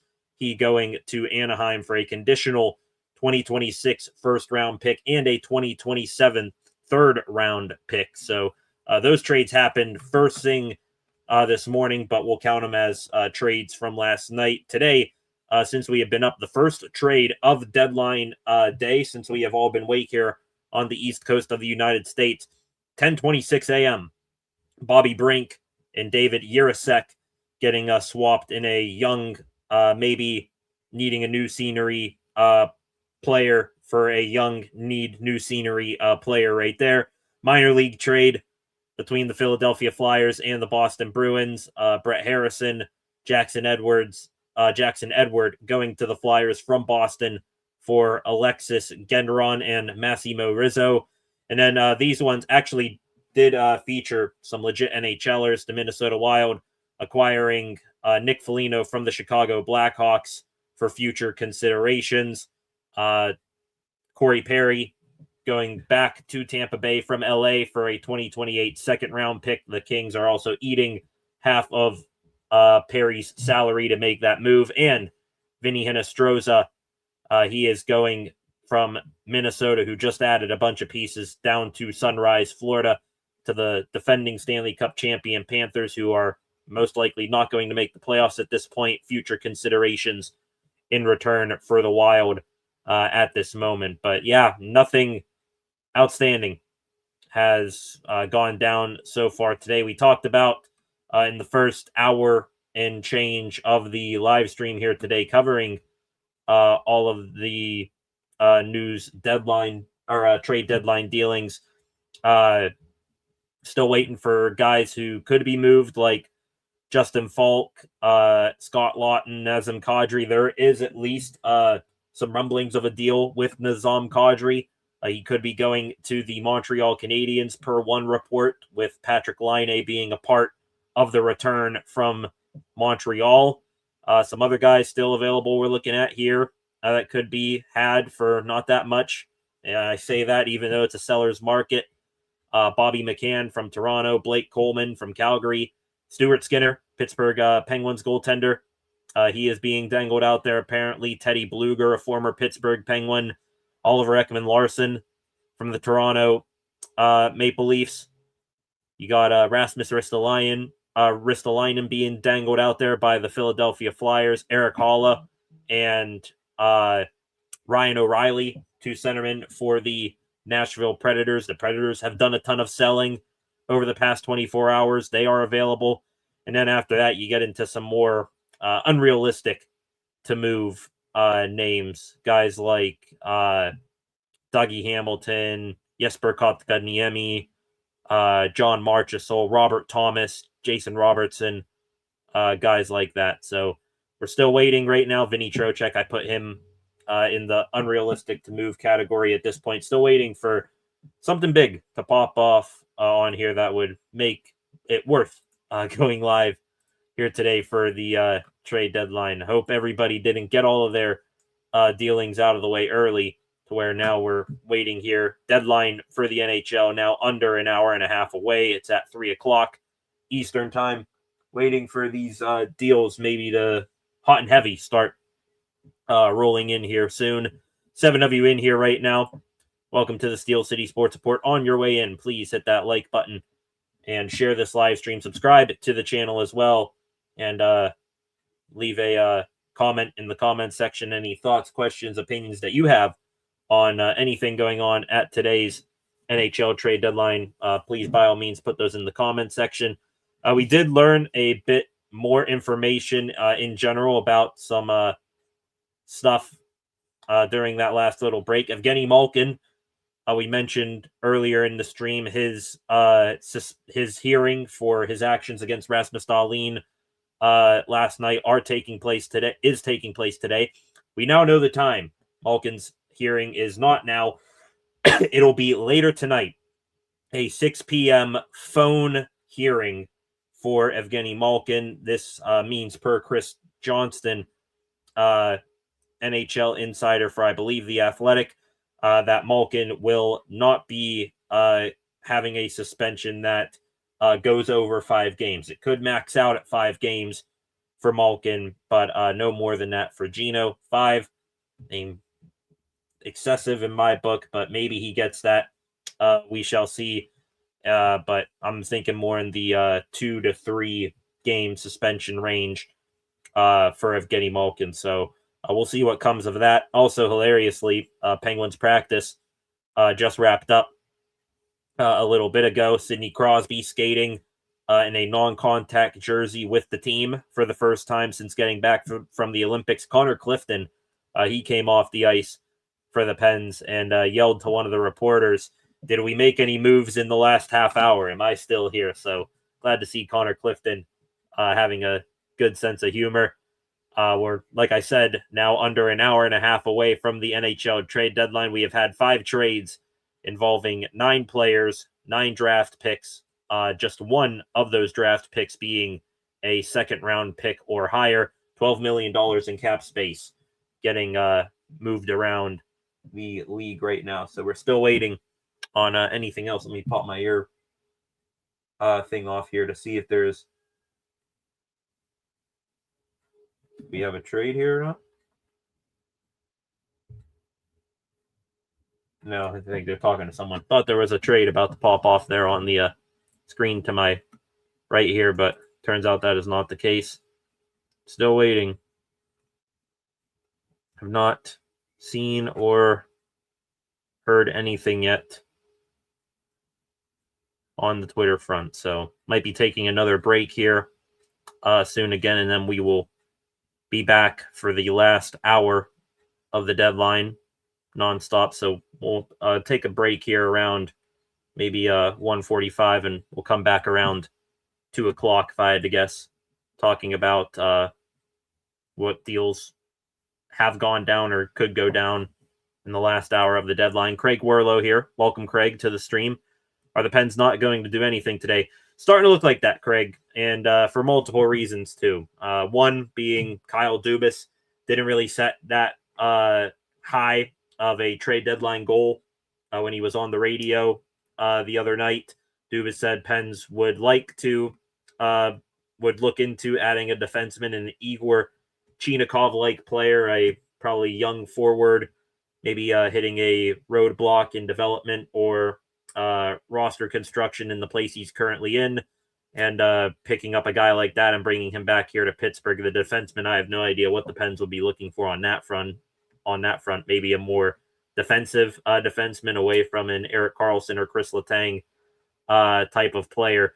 But Dubas not really setting any astronomical goal to go into this deadline. No move, he said, needs to be made. And also, just looking at the market right now, Craig, I mean, you got first and second round picks being thrown around for guys like Nick Dowd of the Washington Capitals and all that. And first round pick going to the Toronto Maple Leafs for Nicholas Waugh, forward that has, been somewhere around the line hovering between a top 6 and bottom 6 player. So it is a super seller's market right now. And I bet you a component of why there hasn't been any really super newsworthy trades today is because these teams, they've seen the trades and the compensation being given back in the trades in the days leading up to today's deadline, and they have set their asking prices so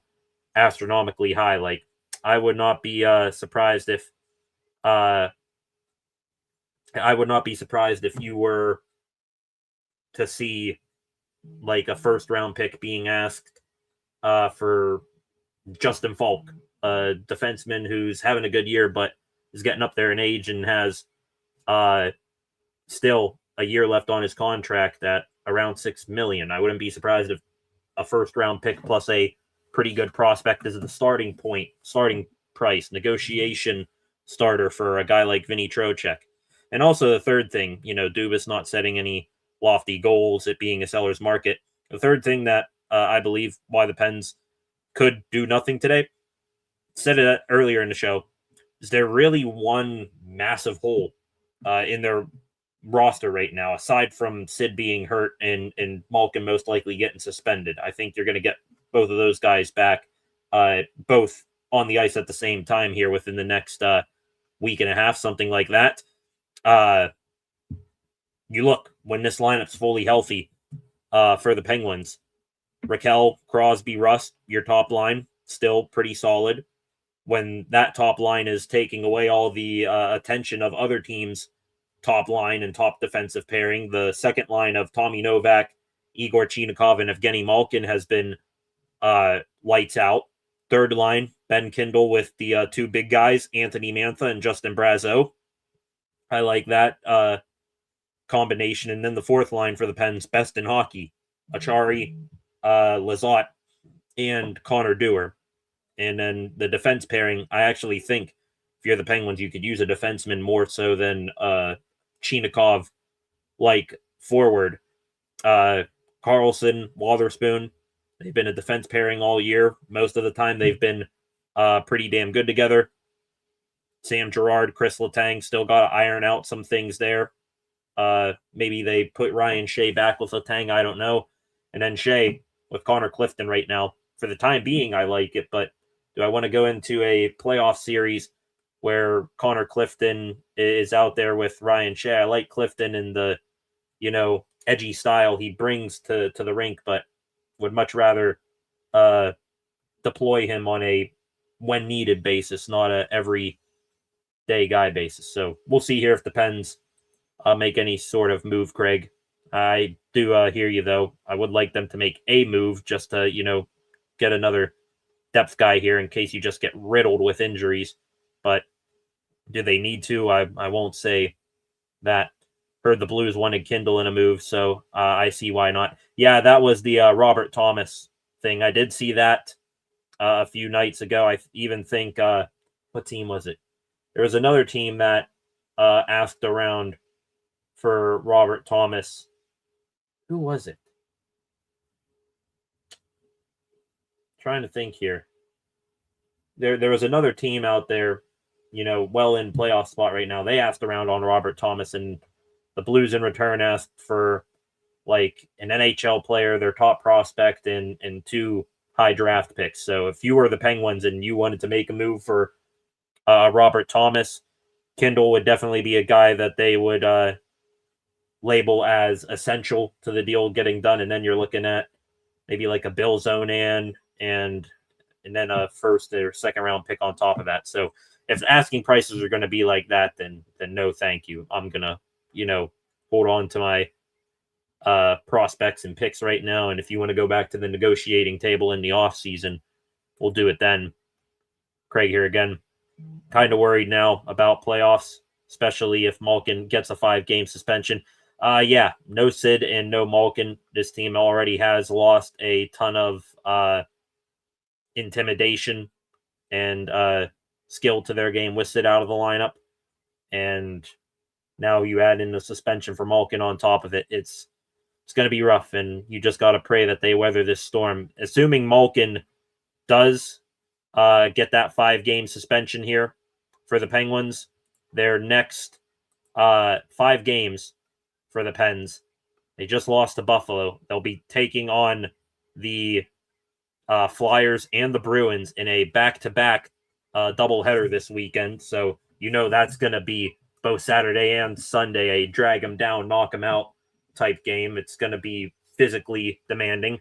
And then after that, you got Carolina on Tuesday next week, Vegas Golden Knights on Thursday. I don't care if you just, beat up on them as well. You're now going to their barn, and then the Utah Mammoth next weekend on Saturday. So without Evgeny Malkin and Sidney Crosby, you could be facing the Flyers, who always play you tough, and you're going to be black and blue by the end of the night. The Boston Bruins, who take away what the scoreboard said 2-1, they just completely dominated you from start to finish pretty much in the game from Tuesday, and you're going to get them again.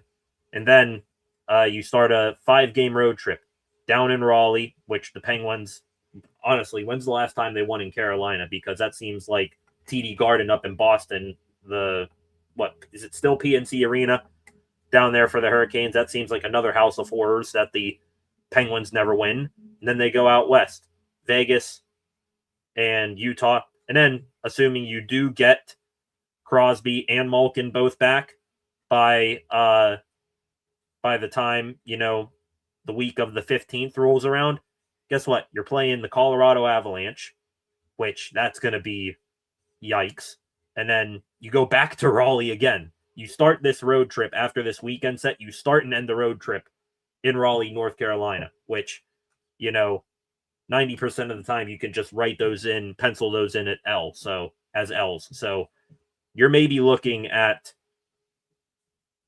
maybe 2 points this weekend in those games against the Flyers and Bruins. I think they're going to lose one of those games in overtime in a regulation, or maybe they lose both games in overtime. I wouldn't put that past them, the way they've been horrid in those this year. And then you're looking out of a possible 10 points on this Raleigh/West Coast road trip. I'll take getting 4 or 5. I'd take getting half of those as a massive success and live to fight another day, because that is going to be the dead middle of this month of March, which has been absolutely hell for the Penguins and will continue to be hell. That is the hottest point. Like, you're walking past the devil himself, walking through this hellstorm of March when you hit this middle portion. Carolina, Vegas, Utah, Colorado, Carolina. Not good. So we'll see how the Pens survive this, and they'll navigate the Evgeny Malkin suspension and Crosby still being absent. Let's see here if we have anything here. Looks like we could have some action here again, ladies and gentlemen. I will not hit the we have a trade button quite yet, but looks like we do have our first deal in a good while coming into shape. Sounds like the Colorado Avalanche and Toronto Maple Leafs have engaged in trade talks around Bobby McCann. So that is from Frank Saravalli and David Pagnotta. We'll see if that deal gets across the finish line here in the next couple of minutes. In the meantime, 6 of you still hanging in here right now, please stick around. Going to take another break here in the deadline coverage, and we'll see if anything gets confirmed or across the finish line here in the next few minutes. We'll come back here maybe around 2 o'clock and finish wrapping up the deadline day here on the Steel City Sports Report. So with that, stick where you are. 2026 NHL trade deadline coverage. More of that coming up here after this break again. So stay put. Be back in a moment.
All right, ladies and gentlemen, welcome back to the Steel City Sports Report. It is 2 o'clock Eastern Time here in the United States. We are officially 1 hour away from the 2026 NHL trade deadline that comes at 3 o'clock, and maybe business is starting to pick up a little bit. Right before we took that little break a moment ago, I told you that per some NHL insiders on here, that the Colorado Avalanche and Toronto Maple Leafs, they were engaged in talks surrounding forward Bobby McCann.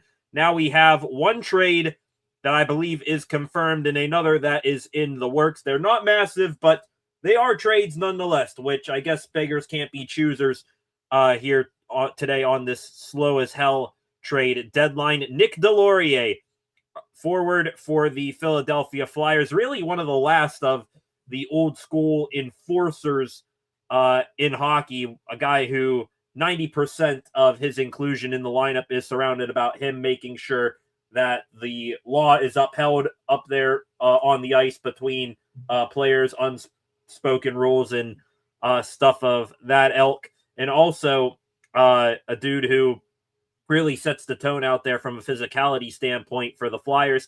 Delorier, he is on the move, but he is staying in the Metropolitan Division. Delorier heading down to Raleigh, North Carolina, and now all of a sudden, the Penguins, they can't get away from Nick Delorier.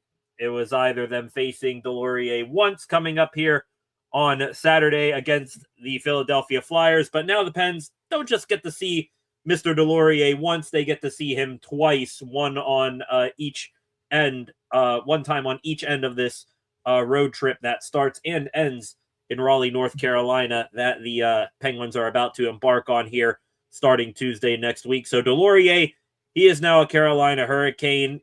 Per Frank Saravalli, it is a late conditional pick in exchange for Delorier. I've also seen some other insiders say that it's future considerations, but honestly, don't expect it to be all that much for a fourth line guy that you're just going to put in your lineup to go out there and be an enforcer.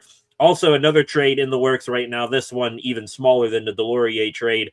Apparently, the Chicago Blackhawks and New York Rangers, they are working on a trade surrounding defenseman Derek Pouliot. Do we have any Penguin fan nuts out there that remember good old Derek Pouliot? Turns out he's just an AHLer at this point, but he will be on the move here between Chicago and the Rangers here, I assume. We also have this here developing. This is from Elliot Friedman, literally 30 seconds ago. Friedman. So Philadelphia Flyers, they are claiming, I believe, Luke Glendening off of waivers. The Vancouver Canucks are claiming Curtis Douglas off of waivers from the Tampa Bay Lightning, and the Florida Panthers are claiming Cole Reinhardt off of waivers from the Vegas Golden Knights. So we got three players there on waivers who are going to get claimed. Didn't hit this for the Nick Delorier trade. I guess I will now to make it official here. Brace your ears, everybody.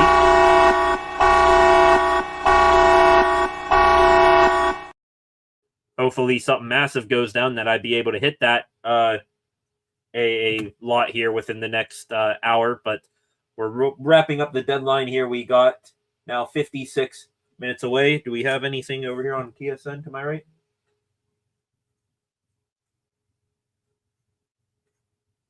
It doesn't seem like they were saying anything of note right there. But yeah, this Delorier trade, this Derek Pouliot trade, that now apparently brings the trade to 6 here on this deadline day, since the trades really started flying during the day today at 10:26 a.m. So a bit of a slow day here. And now let's see what teams get aggressive, what teams overpay, if there's any teams out there that really, really want to get rid of a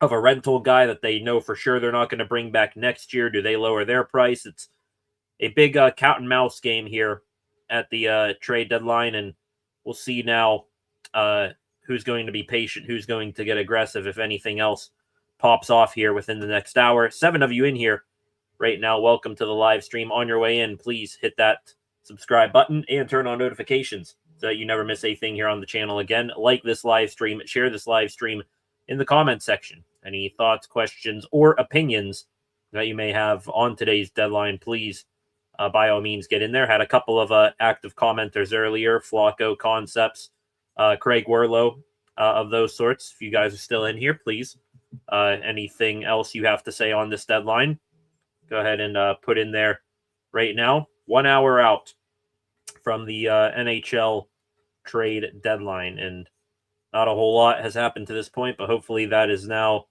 going to change in the next couple minutes. Stuff we're hearing here on Elliot Friedman, or no, that's just a post from yesterday for Elliot Friedman. Newest Calgary Flame, Olli Maatta, has joined the Flames up in Calgary. He a part of that massive trade between the Utah Mammoth and Flames the other night. Mackenzie Weegar going from Calgary to Utah for Maatta, a prospect and 3 second-round picks. That was a really, really crazy trade, getting not 1, not 2, but 3 second-round picks in return, and all of them in the 2026 draft as well, going to the Flames. We got another trade here. No idea what the compensation is for this player, but we have another trade, ladies and gentlemen. Brace your ears again.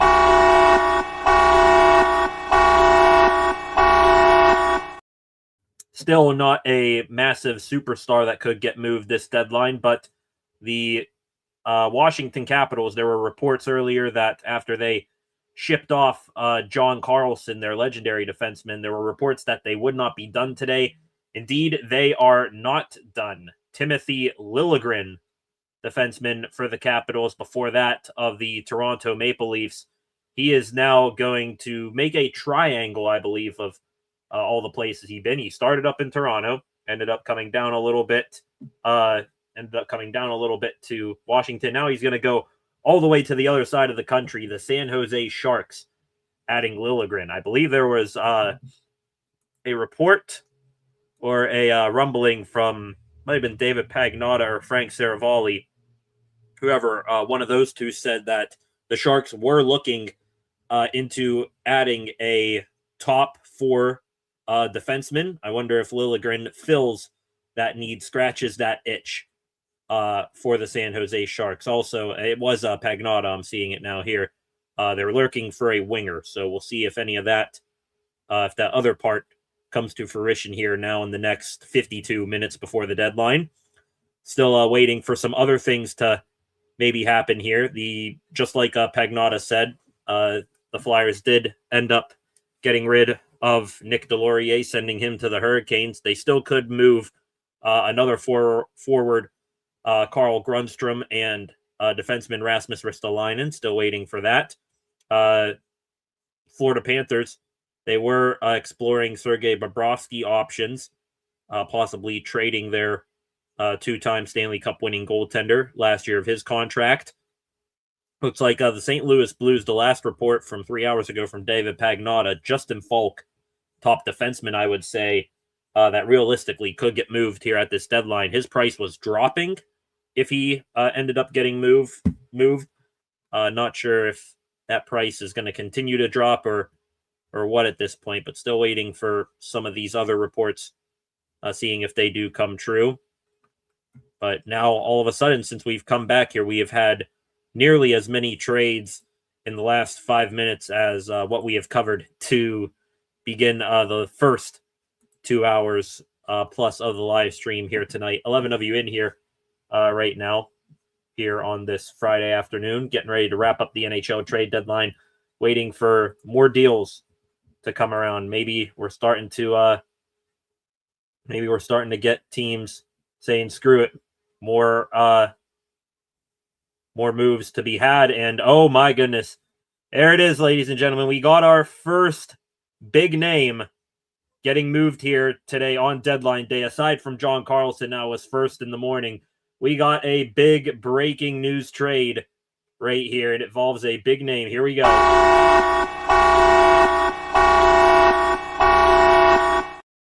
This is from Frank Saravalli, the St. Louis Blues and New York Islanders. They are crossing T's and dotting I's on a trade that would send Blues captain Brayden Schenn to Long Island. So a division rival of the Pittsburgh Penguins. Brayden Schenn, the former Flyer, too, who's played in the Metropolitan Division before. He is now going to go to one of the more annoying rivals of the Penguins. Brayden Schenn to the New York Islanders. Have no idea what a return for this deal is quite yet. I'll pop up right there. Breaking forward, Brayden Schenn to the Islanders. That is from Frank Saravalli. Elliot Friedman confirming as well. So we got some two-step verification right there. The two big NHL insiders teaming up, announcing that this Brayden Schenn trade is getting done between the Blues and the Islanders. In the meantime, here while we wait for this deal to come to fruition and we get the return to the Blues in this deal, let me real quick pop this back up here. Let me take this off. In the meantime, the other previous trades over the past 24 hours plus, they'll be scrolling across the bottom of your screen right now. Going to add in some of these new trades at the bottom of your screen now that have happened over the last few minutes.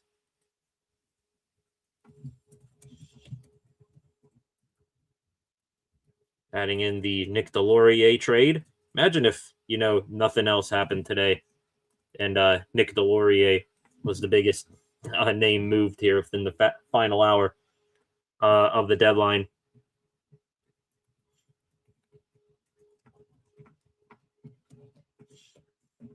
There's the Nick Delorier trade added in to the thing here. And then this one here. Going to wait for a bit more of a return on the Brayden Schenn trade front before I add that one into the bottom. Do we have an update here on Timothy Liljegren and his return? We do not yet. That is now 7 minutes since that trade was announced, and we're still waiting for a return on Liljegren. But right now, the big news, Brayden Schenn apparently getting moved to the New York Islanders.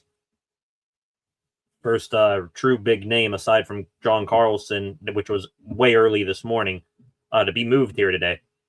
Not sure who the second biggest name would be behind Brayden Schenn. Maybe you're looking at a Corey Perry or Nick Foligno, something like that. But Brayden Schenn, per Saravalli and Friedman, is going to come back and haunt the Pittsburgh Penguins a little bit more. And they add to that center depth there in Long Island here. I mean, let me bring up their roster real quick here for the Islanders. 75 points. They're now tied for second in the Metropolitan Division with the Penguins here. You see here, team roster here for the Islanders. They have in terms of centermen, Bo Horvat, their top line center. They got JG Pageau as their third line guy. And then Casey Cizikas, who's been there forever. He is still their fourth line guy.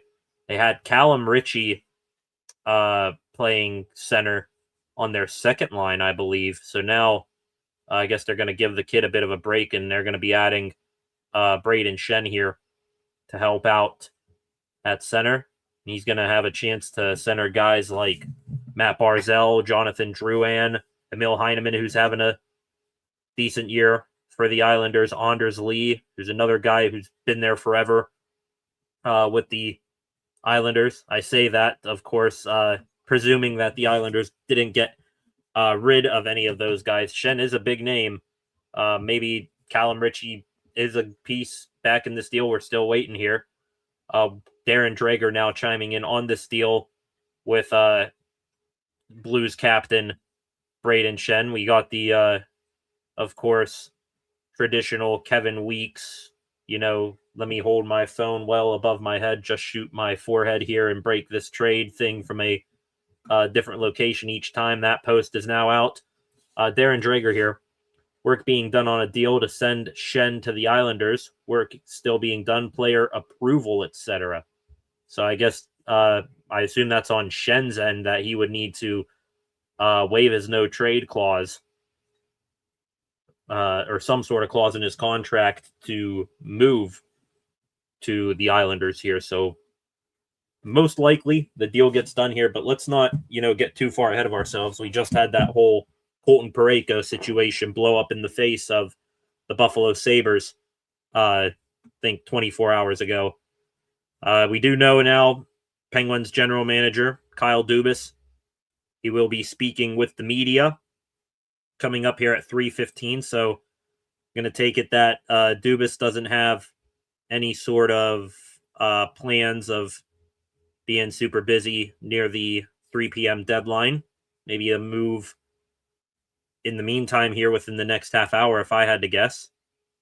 We do have a trade here. Hang on. There it is. There it is. We have a trade featuring the Penguins, ladies and gentlemen. Let me hit it real quick. Here we go.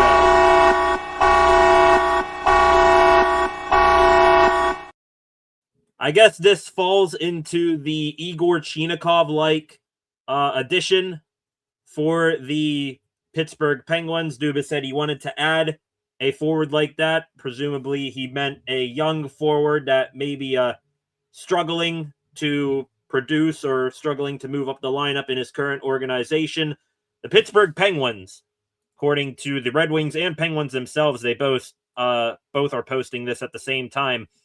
The Pens are going to receive forward Elmer Soderblom from the Detroit Red Wings, and in return, the Red Wings are getting a 2026 third-round pick. So Soderblom now to the Pens for a third in this upcoming NHL draft. Going to put the Braden Shen thing on the back burner here. Going to finish typing up this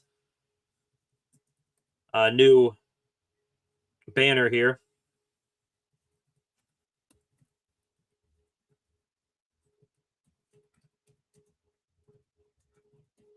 There it is right there. Elmer Soderblom. So the Penguins did get that forward that they were talking about. Young forward here. Let's go Soderblom.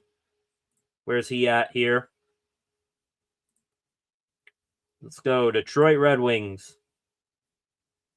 Elmer Soderblom forward is now a Pittsburgh Penguin. If I can pull him up here. Let's go here. Elmer Soderblom, 20. Looks like we got 25-year-old forward here for Soderblom. Or 24-year-old, excuse me. Right winger. Size, and more size in this move here for the Penguins. Elmer Soderblom, 252-pound, 6'8" right winger for the Pens. Oh boy, that is some big. That's a big boy right there. Now coming to Penguins. I was hesitant to, critique like why we gave up a third round pick for Soderblom. I know we got, draft picks out the wazoo right now for the Penguins, but just because we have a ton of draft picks doesn't mean we need to throw them away just for the sake of doing it here. Soderblom, not tons of production this year. He has 39 games under his belt with the Detroit Red Wings, just 3 points, and he's a -4 in the plus-minus category. He has 12 penalty minutes. And in his career, Soderblom, 86 games played, 22 points, a -2 with the Red Wings. From Gothenburg, Sweden, 24-year-old drafted in the 6th round, 159th overall by the Red Wings in the 2019 NHL draft. Right winger who shoots left too, but massive, massive guy. I assume this is like the Chinakhov trade. I want to say when Igor Chinakhov, when that trade was made, by the Penguins earlier this year. Chinakhov, when he was in Columbus this season, he had just 6 points in 29 games. And then he came to Pittsburgh, and now he's got 14 points in 23 games. So I'm assuming, just like that Chinakhov trade, that you got Kyle Dubas here spending a not massive, but still a pretty decent draft pick for and banking on a guy, getting some serious upside and return to, the prospect he was, unlocking some of that potential. So Elder Soderblom, now a Pittsburgh Penguin, a 6'8" forward. Dude is humongous. And I wonder how they're going to slot him into the lineup. I guess he does have some center capability as well, Soderblom, but does he immediately go into your lineup over like an Avery Hayes? That could be a possibility. And also, say you lose a massive, forward out there like Justin Brazeau and Anthony Mantha. I at least believe in Brazeau's case, he has had an injury issue earlier this year. You now have Soderblom, who could step in and fill in that role. 6'8", just wow, can't get over that size. Yeah, you want to impose your will physically, or at least attempt to, against some of these juggernaut teams you're going to be playing against here in the next 2 weeks or so. That guy might be able to help a little bit. We'll see what the Pens do with him, if he'll stay with the team, if he'll maybe get sent down to the AHL. I don't know, but definitely for a third-round pick there, I think you're banking on some upside there, like you did with Chinakhov. If you're Kyle Dubas, be a win if you do get a Chinakhov-like result from this, where the dude doubles his point total with his previous team in half the games here. So we'll see what else happens there. Elmer Soderblom, third-round pick, would have, tried to make it a 4 or a 5, but, I mean, hey, Penn still got a ton of draft capital here, so I'm cool with it. I believe, let me go back here. So with this Soderblom trade now for the Pens, let me see what their draft pick outlook is like here. The Pens heading into today. Now I can't find it. I had their whole lineup of draft picks right here, but now it's gone. So Elmer Soderblom to the Penguins in exchange for a 2026 third-round pick, and it is the San Jose Sharks third-round pick that is heading back in this deal. So it is not the Penguins' own. Reading more here on Soderblom from the Penguins' official press release. Soderblom, 119 career AHL games for the Red Wings AHL team, Grand Rapids Griffins. 23 goals, 31 assists, 54 points in the American Hockey League for Soderblom. He appeared in 10 Calder Cup playoff games over parts of 2 seasons as well. Prior to coming to North America, Soderblom played in parts of 3 seasons with Frölunda of the Swedish Hockey League. So he tallied 38 points in 90 career regular season games. So decent production at home and abroad in the AHL and SHL. But now, can Dubas do it again?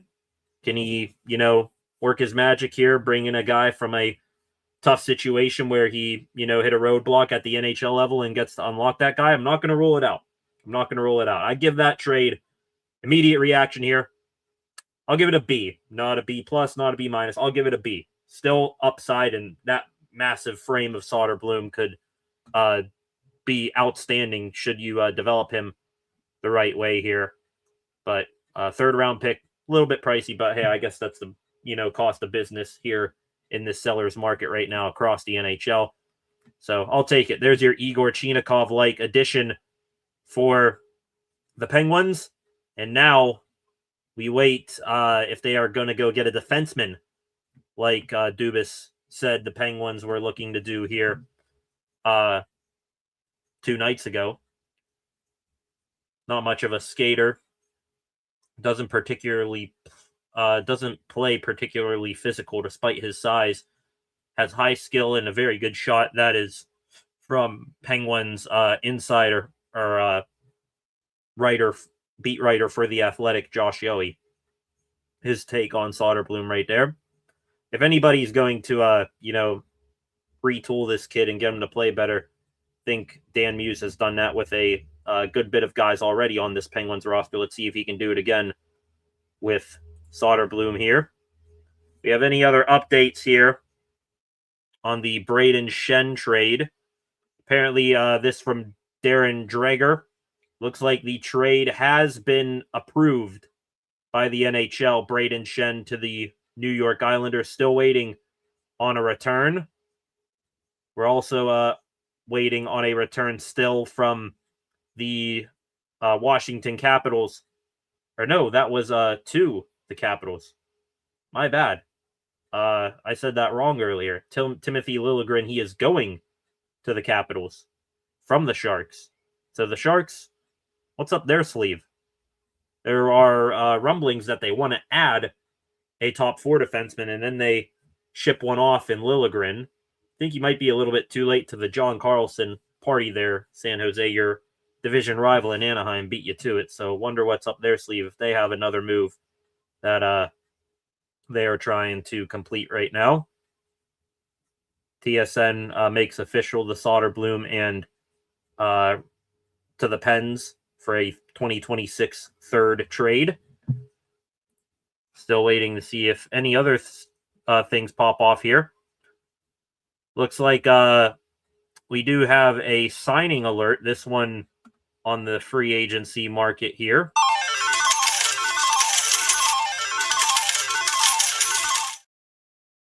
Matthew Joseph, forward for the St. Louis Blues. He was put on unconditional waivers a night or so ago for purposes of buying out or terminating his contract. He is now signing a 1-year $900K deal prorated with the LA Kings. So Matthew Joseph gets cut and sent on his merry way from the Blues, and now he goes to the LA Kings. So he goes from one team on the outside looking in for the playoffs to another. Not much of a change in scenery. Maybe a little bit more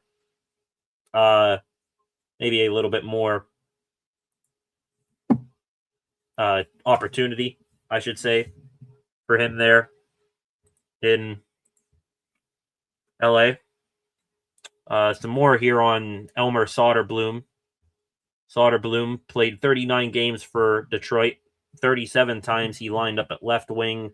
2 times he lined up at right wing. So looks like his center days are done, but can still play either side here on the wing.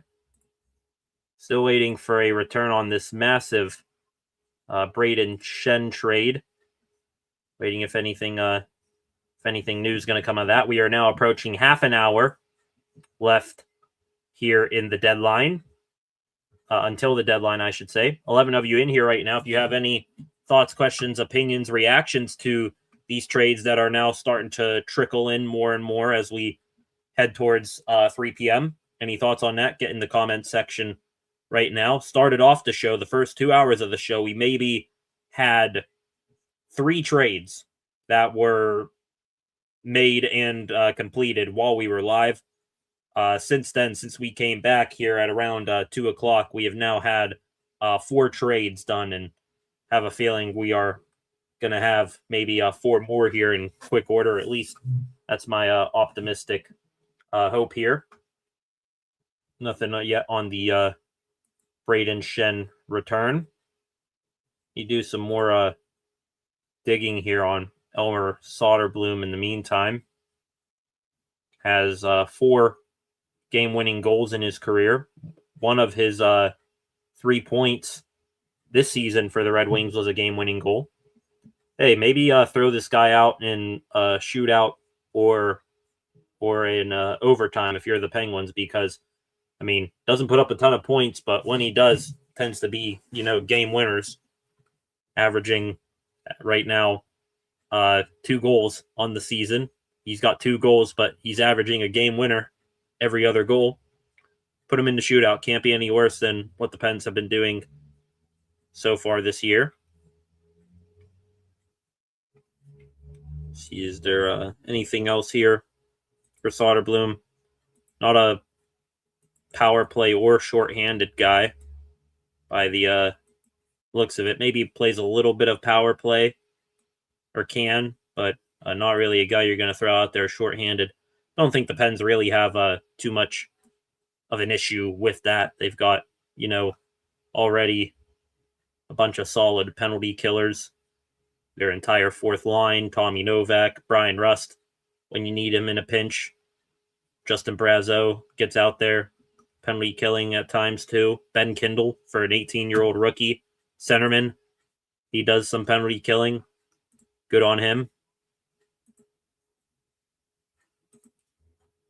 Me real quick here as we wait for more rumors or details on trades to trickle in. Gonna update again this this ticker at the bottom of the screen.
There we go. Got those put back in there now. The trades from today. Now scrolling across your screen at the bottom, plus the Connor Garland trade I forgot to add in the previous trades that happened. 9 of you in here right now. Welcome. We are now under half an hour away from the NHL trade deadline. Looks like the Penguins draft pick that they sent to the Red Wings in this deal, the third round pick from San Jose, that was acquired as a part of the Erik Karlsson trade from 2023. So that is going to the Red Wings here in this instance. Soderblom has played against the Penguins before, seeing a picture of him being pestered by Michael Bunting, of all people, who got moved again for his third deadline in a row. Bunting today. Looks like first move made public by the Penguins today. 30 minutes to go. Looks like it is an update here in the return for Brayden Schenn. Looks like it's going to be a first-round pick, a third-round pick, and a prospect that has not yet been named as the return for Schenn. So that's the return for a 34-year-old Brayden Schenn. Veteran center and captain for the St. Louis Blues. Schenn, 28 points, 61 games this year for the Blues. And that bought the Islanders themselves Schenn for a first, a third, and a prospect. Maybe that is Callum Ritchie, who is playing the second line center role. Maybe it doesn't. We'll have to wait and see here. From Saskatoon, Saskatchewan, Brayden Schenn, back in the Metropolitan Division once again. What's his contract like again? Brayden Schenn. Where's he at here? Brayden Schenn got 2 more years left after this year at $6.5 million. So not sure what the Islanders cap situation is like, but that's an intriguing return for them. So I assume there's no sort of salary retention here. Islanders are still going to have, I think, around $3 million in cap space after this move. They had, or no, maybe this will leave $6 million in cap space for the Islanders. So they still have room to make another move should their heart's desire. We do now have made official the Derek Pouliot trade between the Chicago Blackhawks and New York Rangers.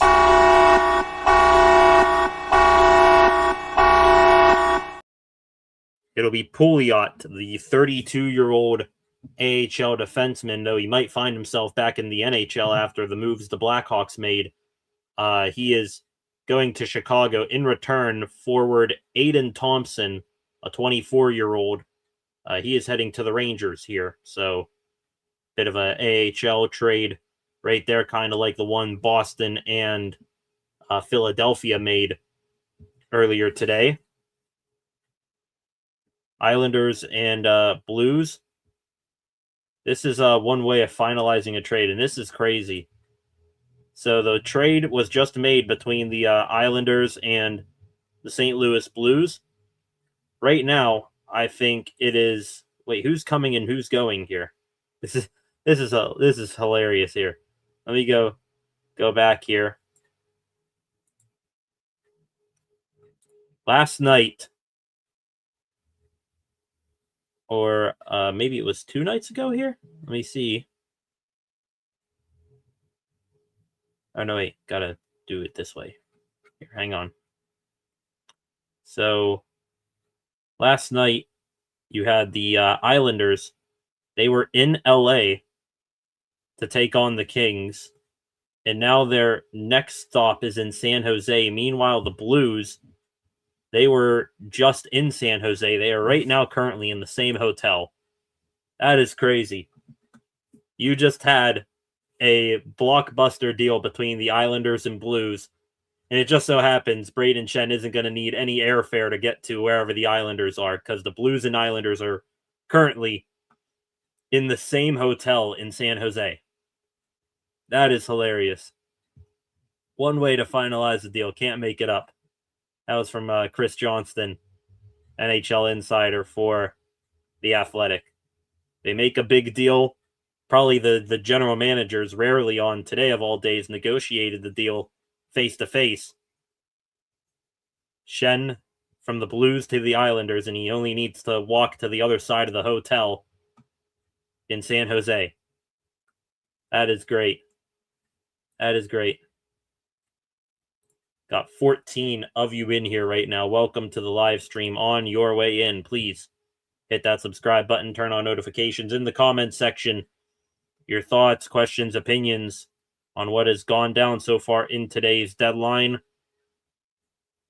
Let me know in the comments section what your thoughts are. Looks like, indeed, I am seeing the report now. The Penguins were looking into Robert Thomas. The Blues asked for Ben Kindle to headline the deal, and it immediately got shut down by Kyle Dubas. That is as expected. Kindle ain't going anywhere.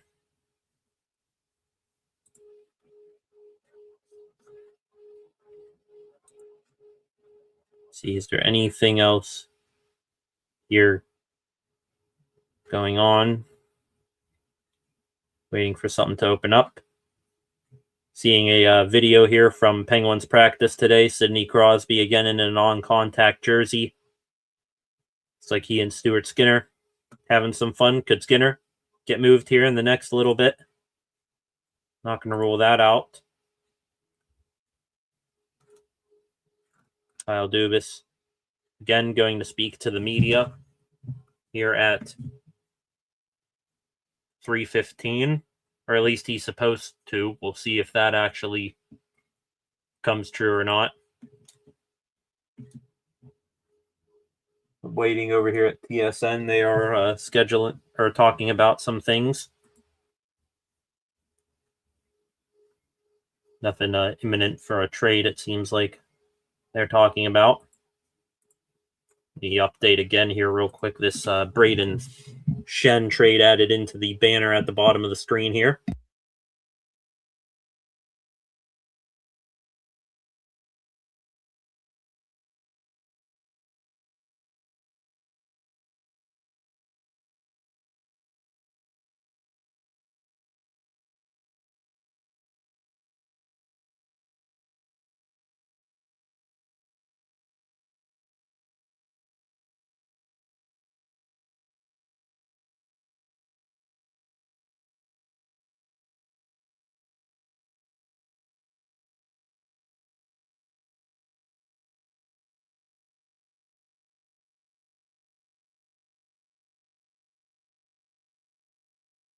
There it is, added in now.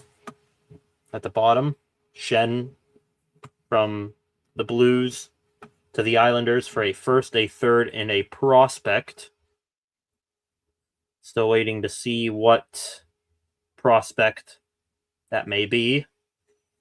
It's going to be a upper echelon prospect like a Callum Ritchie, or dare I even say or no, never mind, not that. Maybe. No, I was going to say James Hagen's there, but I doubt it. Still no return yet on the Timothy Liljegren trade at all, him going from San Jose to Washington. Now we're going into a bit of a lull period here again. It's been a hot minute since we've gotten any word of a rumor or a trade developing in the works.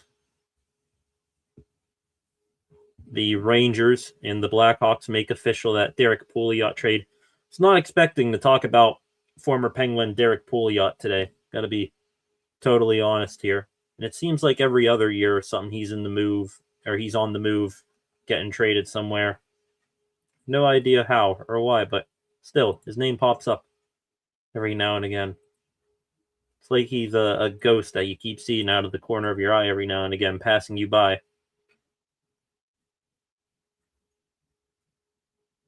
This is outside of the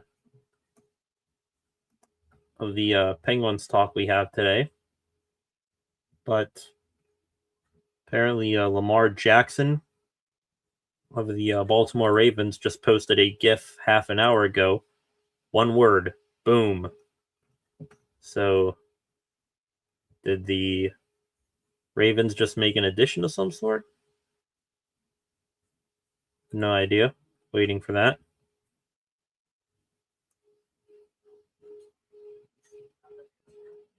Kyle Dubas here continues to add young, somewhat unproven guys. Elmer Soderblom, seeing more reactions online from that acquisition right now. This here from Chris Johnston on the Evgeny Malkin hearing tonight. Malkin's history will be a factor in the length of the suspension. Well, that to me sounds like it's leaning more towards a 5-game suspension for Malkin, rather than it being something more around 2 or 3 like I was thinking. So, yeah, get ready for a weekend, the next week of hell without Malkin or Crosby. That's fun for the Pens. Omer Soderblom, I know you're playing some wing. Might be time to learn some center there, buddy.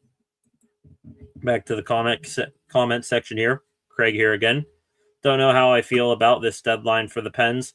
I mean, we kind of expected this, though, to be honest, there, Craig. And honestly speaking, Soderblom, I'm okay with the acquisition. You're taking another flyer on a guy who hit a wall in development and couldn't climb up the lineup for the Red Wings.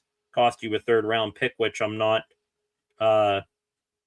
too big of a fan of, but I guess we can live with it having a whole bunch of other picks. And yeah, I mean, dude's big. I mean, that's a trait that can't be taught. You just, fine-tune some other things around in his game. Maybe then he turns it around and becomes a half-decent player for you. Looking for the Igor Chinakov-like template in a trade for Kyle Dubas, that's exactly what he made right there with Elmer Soderblom, acquiring him. Looking here, is there anything new? Come on here, insiders. Do we have anything new cooking up here? Doesn't seem like it right now. They may have broke the system with the Braden Shen trade. Now everybody's going to go nap the rest of the way through this trade deadline. 15 minutes to the trade deadline, ladies and gentlemen. 15 minutes out. We might stay on here a little bit past 3 o'clock because some trades tend to trickle through at the buzzer. And it takes a few minutes for those to come out. But right now, the biggest name being moved today, since we've been up, I don't count John Carlson, his trade from first thing in the morning as a trade for today. But the biggest name getting moved today, Braden Shen, followed by Corey Perry and Nick Foligno. So not the most star-studded cast of guys getting traded, but maybe things pick up here in the next 15 minutes. We'll see. Craig here, again, in the comment section. Wish they looked in on White Cloud to see. I like Zach Whitecloud, and I'm sure the Penguins did. I bet Kyle Dubas looked into him, but also the Flames right now, they just got rid of Rasmus Anderson in that Whitecloud trade, and they just sold off really high on Mackenzie Weegar. They got to keep, someone on the blue line up there. They got Kevin Ball, I think, but he's a defensive defenseman. They need to keep someone up there, and I think Whitecloud has been filling into their lineup pretty decently. So maybe it's more so them wanting to hold on to Whitecloud and still keep someone with a pulse there on their blue line rather than just trade him for trading him's sake. Unless the Pens were to send back, like I wouldn't know who they send back in that case, honestly, for Whitecloud. Kind of a nothing burger overall for the deadline. Yeah, but I mean, hey, if they want to maybe try to save us here at the end, give us, one hoorah here to get excited about. They got now 13 minutes to do so. Let's see if they end up doing that or not here.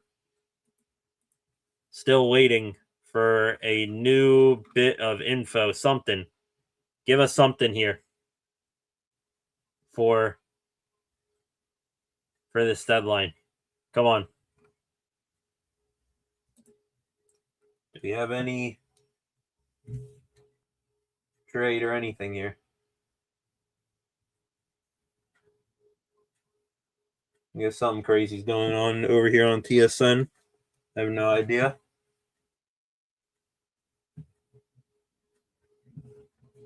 Do you have anything left in the tank here for the deadline, insiders? Anything we've had now? Let me give a quick count here. 1, 2, 3, 4, 5, 6, 7, 8, 9, 10 trades here, but they've all been pretty small aside from the Braden Shen trade. You got any last big moves left in the tank here, NHL deadline, or did everybody get all their big moves out of the way in the days leading up to this? Waiting here to see if there's any updates in the compensation. What prospect is going along with the picks to St. Louis in the Shen deal, and who's going to the Sharks in the Liljegren deal? Still waiting on those. Still some big names that could be moved out there on the market. Justin Falk, Vinny Trocheck, Ryan O'Reilly, Nazem Kadri, Bobby McCann. I thought that trade was rumored to be in the works between the Leafs and the Avalanche. Did not get across the goal line.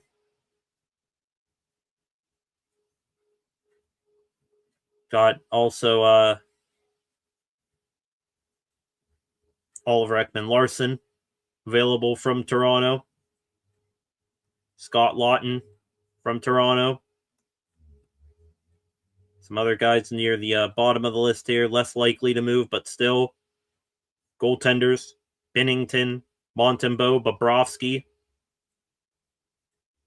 Jonas Siegenthaler, defenseman for the Devils, being floated out there as available.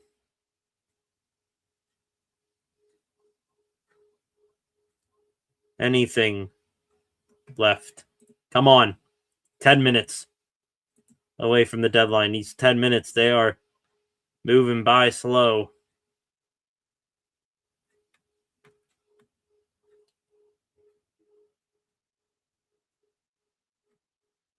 Oh, boy. Kyle Dubas will again be speaking shortly after the trade deadline at around 3:15-ish. It's now been pretty much radio silence on the front of all these trades since the Shen deal. It's been pretty quiet all of a sudden. Someone just made a mock-up of Elmer Soderblom in a Penguins jersey sitting next to Kyle Dubas at a press conference, and Soderblom is like 8 feet tall, touching the ceiling, sitting next to Dubas in the picture. That's hilarious.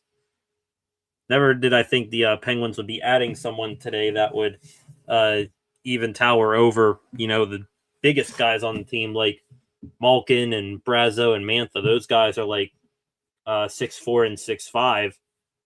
Now you bring in Soderblom, who's 6'8". Wonder where he's going to move into the lineup here. Come on.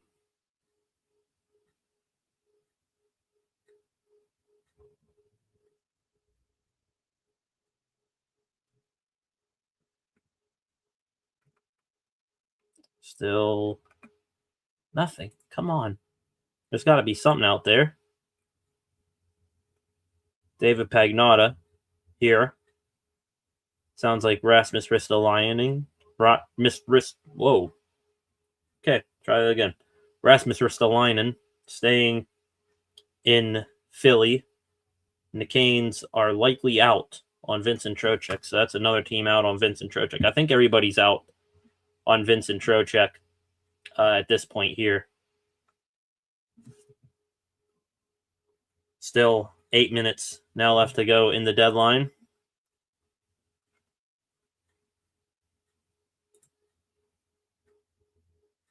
The only Penguins move today. Elmer Soderblom, a 24-year-old, 6'8", 250-plus pound winger. Coming to the Pens, 3 points in 39 games this year for Soderblom. Detroit getting the San Jose Sharks third-round pick that the Pens acquired in the Erik Karlsson trade in the deal for Soderblom.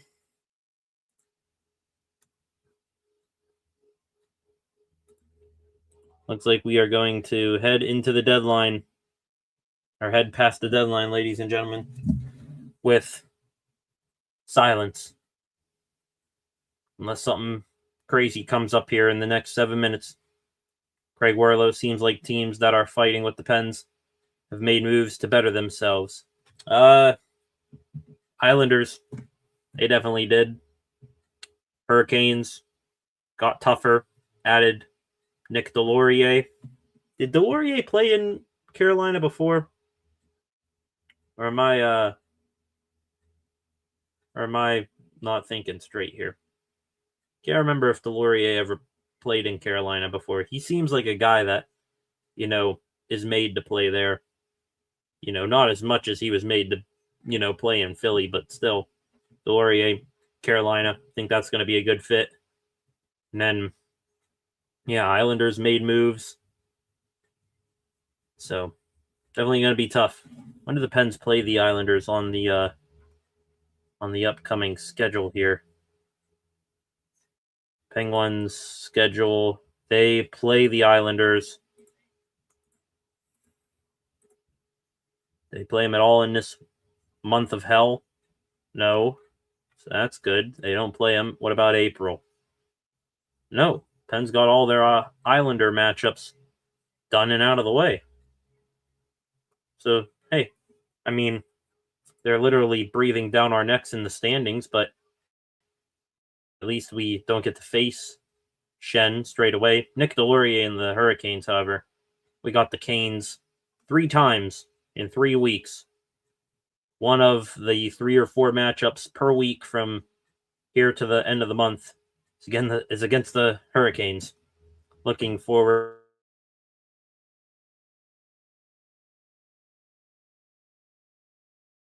to that. Got anything else here? Looks like Andrew McCutcheon. This is outside of hockey again, but still talking about Pittsburgh sports here. He made it down to spring training with the Texas Rangers today. Best of luck to Kutch. It's now been 3 minutes here on Twitter. I think I got the notifications turned on for all the big NHL insiders, and it's been 3 minutes and not a single poster scoop from any of them. I'm sure hoping that they are working on something big here, and it's not just them sitting there, not having a lick of knowledge about anything. 4 minutes now away from the 2026 NHL trade deadline. Did I expect us today to, have just massive move after massive move? No. But was I expecting, at least a team to overpay and take a big swing on more than just Braden Shen? I was banking on that when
all right, there we go. I think we're back and good now.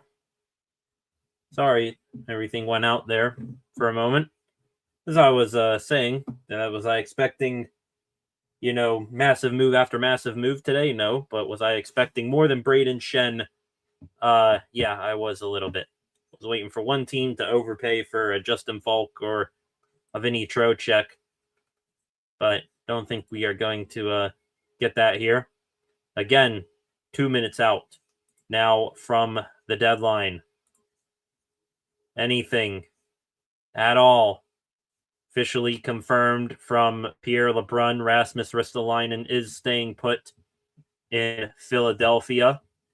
The Flyers had an asking price for Ristolainen, and they are going to stick with it and keep him. So Ristolainen staying put. 1 minute away from the NHL trade deadline. Anybody gonna answer any last minute questions? They just gonna say screw it and say, fine, you want that second round pick, you can have it now. I'm done haggling over it. I need the player. Submit it to the league now. 11 of you in here. Wish it was more exciting of a deadline day here. Approaching 3 o'clock now.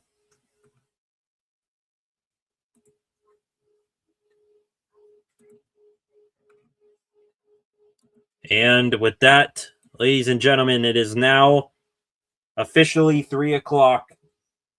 Pencils down, kids, pass your tests forward. Make sure your name is on it.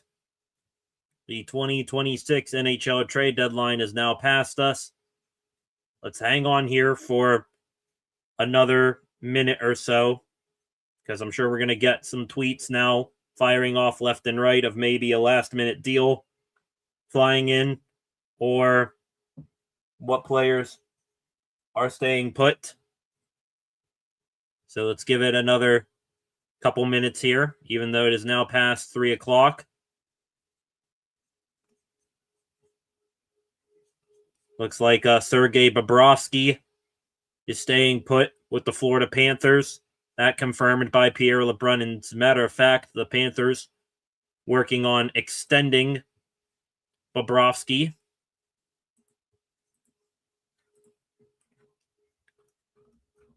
Stuff should be coming fast and furious at this point. It's now 3:01, a minute past the deadline. Puckpedia is saying that everything is pretty much wrapped up. If this is it for the trade deadline today, 12 players and 2 draft picks were moved in 7 total trades, $15 million in cap space.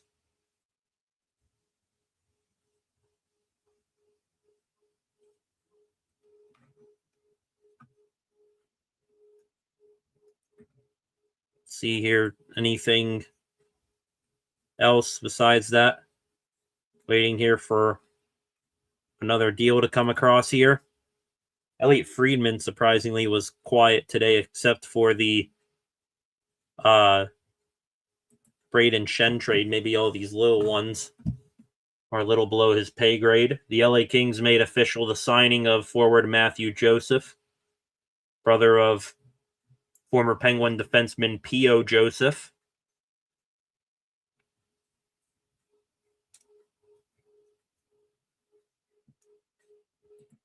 Here, is there anything else? Approaching 3 minutes past the deadline now. Nothing in the TSN trade tracker either I've been keeping track of. So, assuming that that is it, the final trades here for the day, aside from the ones that were like 1 in the morning, Bobby Brink, David Jirasek in a 1-for-1 swap.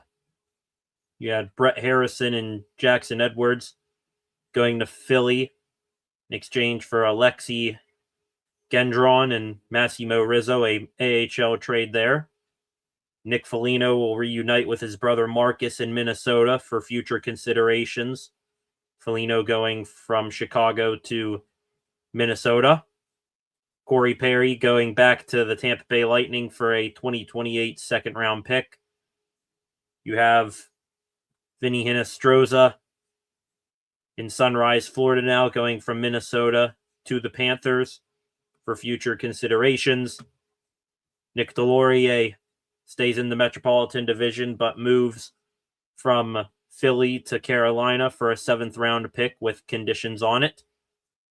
Timothy Liljegren was traded to the Washington Capitals. We still do not know the full detail of the return in that trade. Derek Pouliot to Chicago. Aiden Thompson to New York. That a minor league trade again. The big one, Braden Shen to the New York Islanders for a 1st-round pick, 3rd-round pick, and a prospect. The years on those draft picks and the prospect in name, those are all still to be determined. So waiting on the final crossing I, dotting T details there. And then the one involving the Pittsburgh Penguins, Elmer Soderblom, 6'8" winger, has 3 points to his name here this NHL season. He is now with the Pens in exchange for a 2026 third-round pick going back to the Detroit Red Wings. So those are the trades here for the day. Again, anything last minute here. Looks like we do have a big trade that came in under the wire. Wow. 2 trades, actually, seeing them now. 2 trades did come in after the wire, ladies and gentlemen. Let me hit it here. We'll start with the smaller of the 2.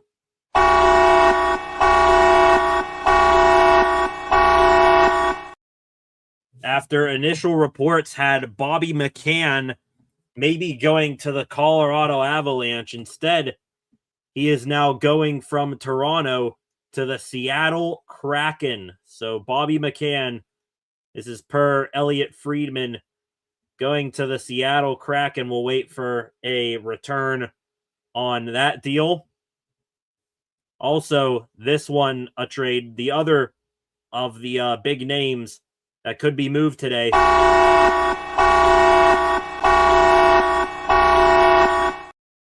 It is not Vincent Trocheck who gets moved. Instead, defenseman Justin Falk is being traded from the St. Louis Blues to the Detroit Red Wings. And it is a first round and third round pick that are going back to the Red Wings in this deal. So Falk was wondering if he was going to get dealt. He has, I believe, 1 year after this year left on his contract at $6.5 million. He has 32 points in 61 games this season for the Blues. And now he gets to go up there and play on the same blue line as Moritz Seider and Ben Sherratt and all those defensemen up there with the Detroit Red Wings. The return also on the Bobby McCann deal. McCann this year for Toronto has 32 points in 60 games. McCann getting dealt to Seattle for a second and a fourth round pick. The second round pick in 2027. The fourth round pick will be in 2026. So Bobby McCann, he is going to go to Seattle. Justin Falk is going to go to Detroit. Those are the 2 buzzer beater trades here. Not seeing any other buzzer beater deals here. Let me take one more look here.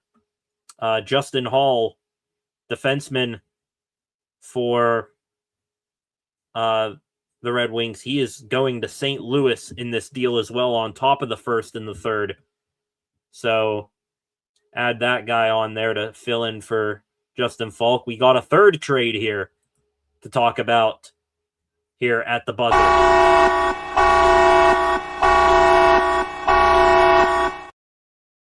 Was not expecting this. Ryan Strome gets moved from the Anaheim Ducks to the Calgary Flames. So he goes from a team that is competing for a playoff spot to one that is far from doing so. And also, Strome here, see, if he's going to Calgary, does that mean that maybe Nazem Kadri got moved? Because that is a strange ad to make for a non-contender. Did Kadri get moved at all? If he did, it's kind of odd that the insiders did not pick up on it. Or maybe that is just a legit ad for Calgary, or maybe to give Anaheim some cap space from adding John Carlson. So right now, those are 3 trades that came in at the 3 o'clock deadline. McCann from Toronto to Seattle for a second and a fourth. Falk going from St. Louis to Detroit for a first, a third, and Justin Hall. And then Ryan Strome goes from Anaheim to Calgary we have any return on the Ryan Strome deal here?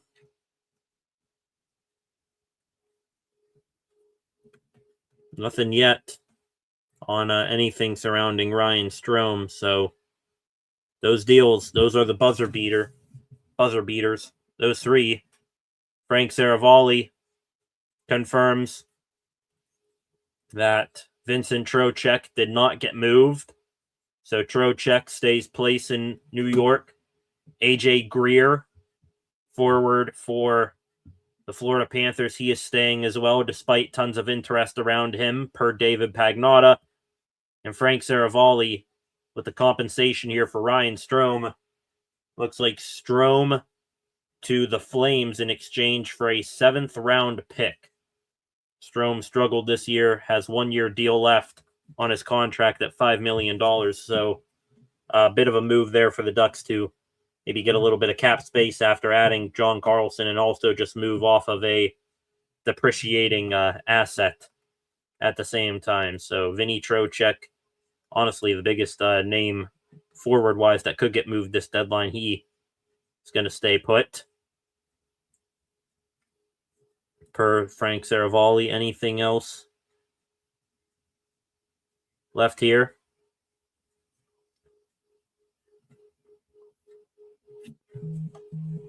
It looks like it's going to be it, ladies and gentlemen. We'll stay live here for 1 more minute.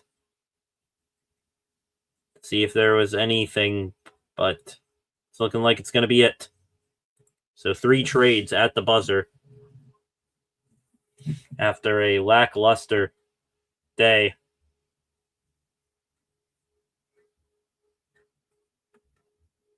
Looks like, per this report here, Bruce Garrioch, the Detroit Red Wings, came flying in at the top, off the top rope at the last second for Justin Falk. They entered into negotiations with the Blues with 17 minutes to go and emerged as the favorites shortly after. So that was quick, get it done business.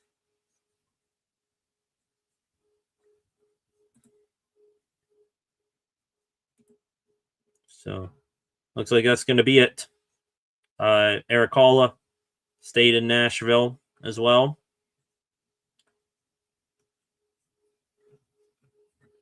And yep, not seeing anything else. So I think that's where we call it. Ladies and gentlemen, that is going to be it here for today. I want to thank you all for joining me on this trade deadline day. It was pretty boring. Braden Chen got us a little bit excited that the final hour was going to be filled with trades left and right, but it only had Shen and Justin Falk as the big names getting moved. So that's going to do it for today. I want to thank you all. Appreciate you for stopping by.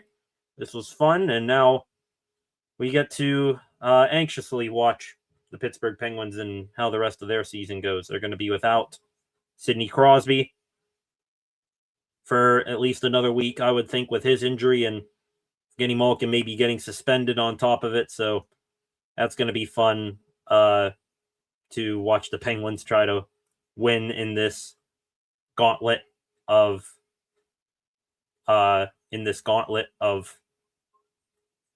March. Actually, let me put a pin in real quick on us wrapping up the show here. We do have one last trade, apparently. So now 14 minutes after the deadline here, we do have another move. Let me hit this real quick.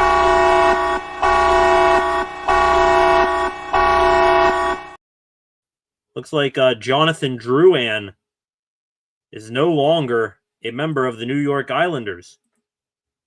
David Pagnotta running in here at the end.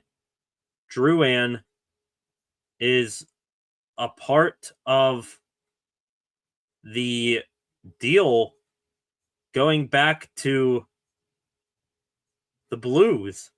So this Shen deal that was agreed to 46 minutes ago, apparently Jonathan Drouin is a part of the first round pick, the third round pick, and the goaltender prospect going back to the Blues here.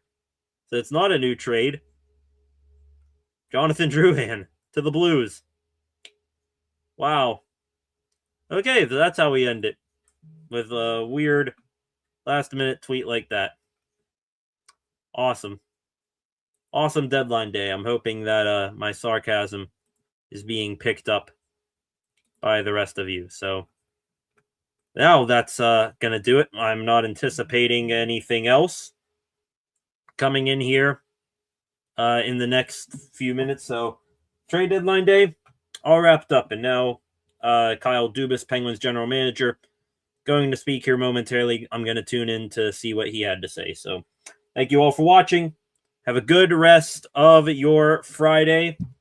The NHL trade deadline. Turns out everybody got all their big moves out of the way before today. Wish they would have notified the rest of us about that. So we'll be back here on Monday here on the channel. We'll be live for Team USA's World Baseball Classic game on Monday night. Paul Skeens for the Pirates will be pitching, so we'll be live for that. We might be live earlier in the day for something else, but I'm not going to definitively say yes or no at this time. We shall see. And tune back in later on for maybe SCSR 60 here on the channel. So I want to thank you all. Have a good rest of your Friday. On the way out, subscribe to the channel. Turn on notifications so that you never miss a thing here on the channel. Like this live stream. Share this live stream. Your thoughts and reactions to the trade deadline after the fact, drop those in the comment section as well. Have a good rest of your Friday night. This has been live coverage of the 2026 NHL trade deadline. What a boring day it was. Peace.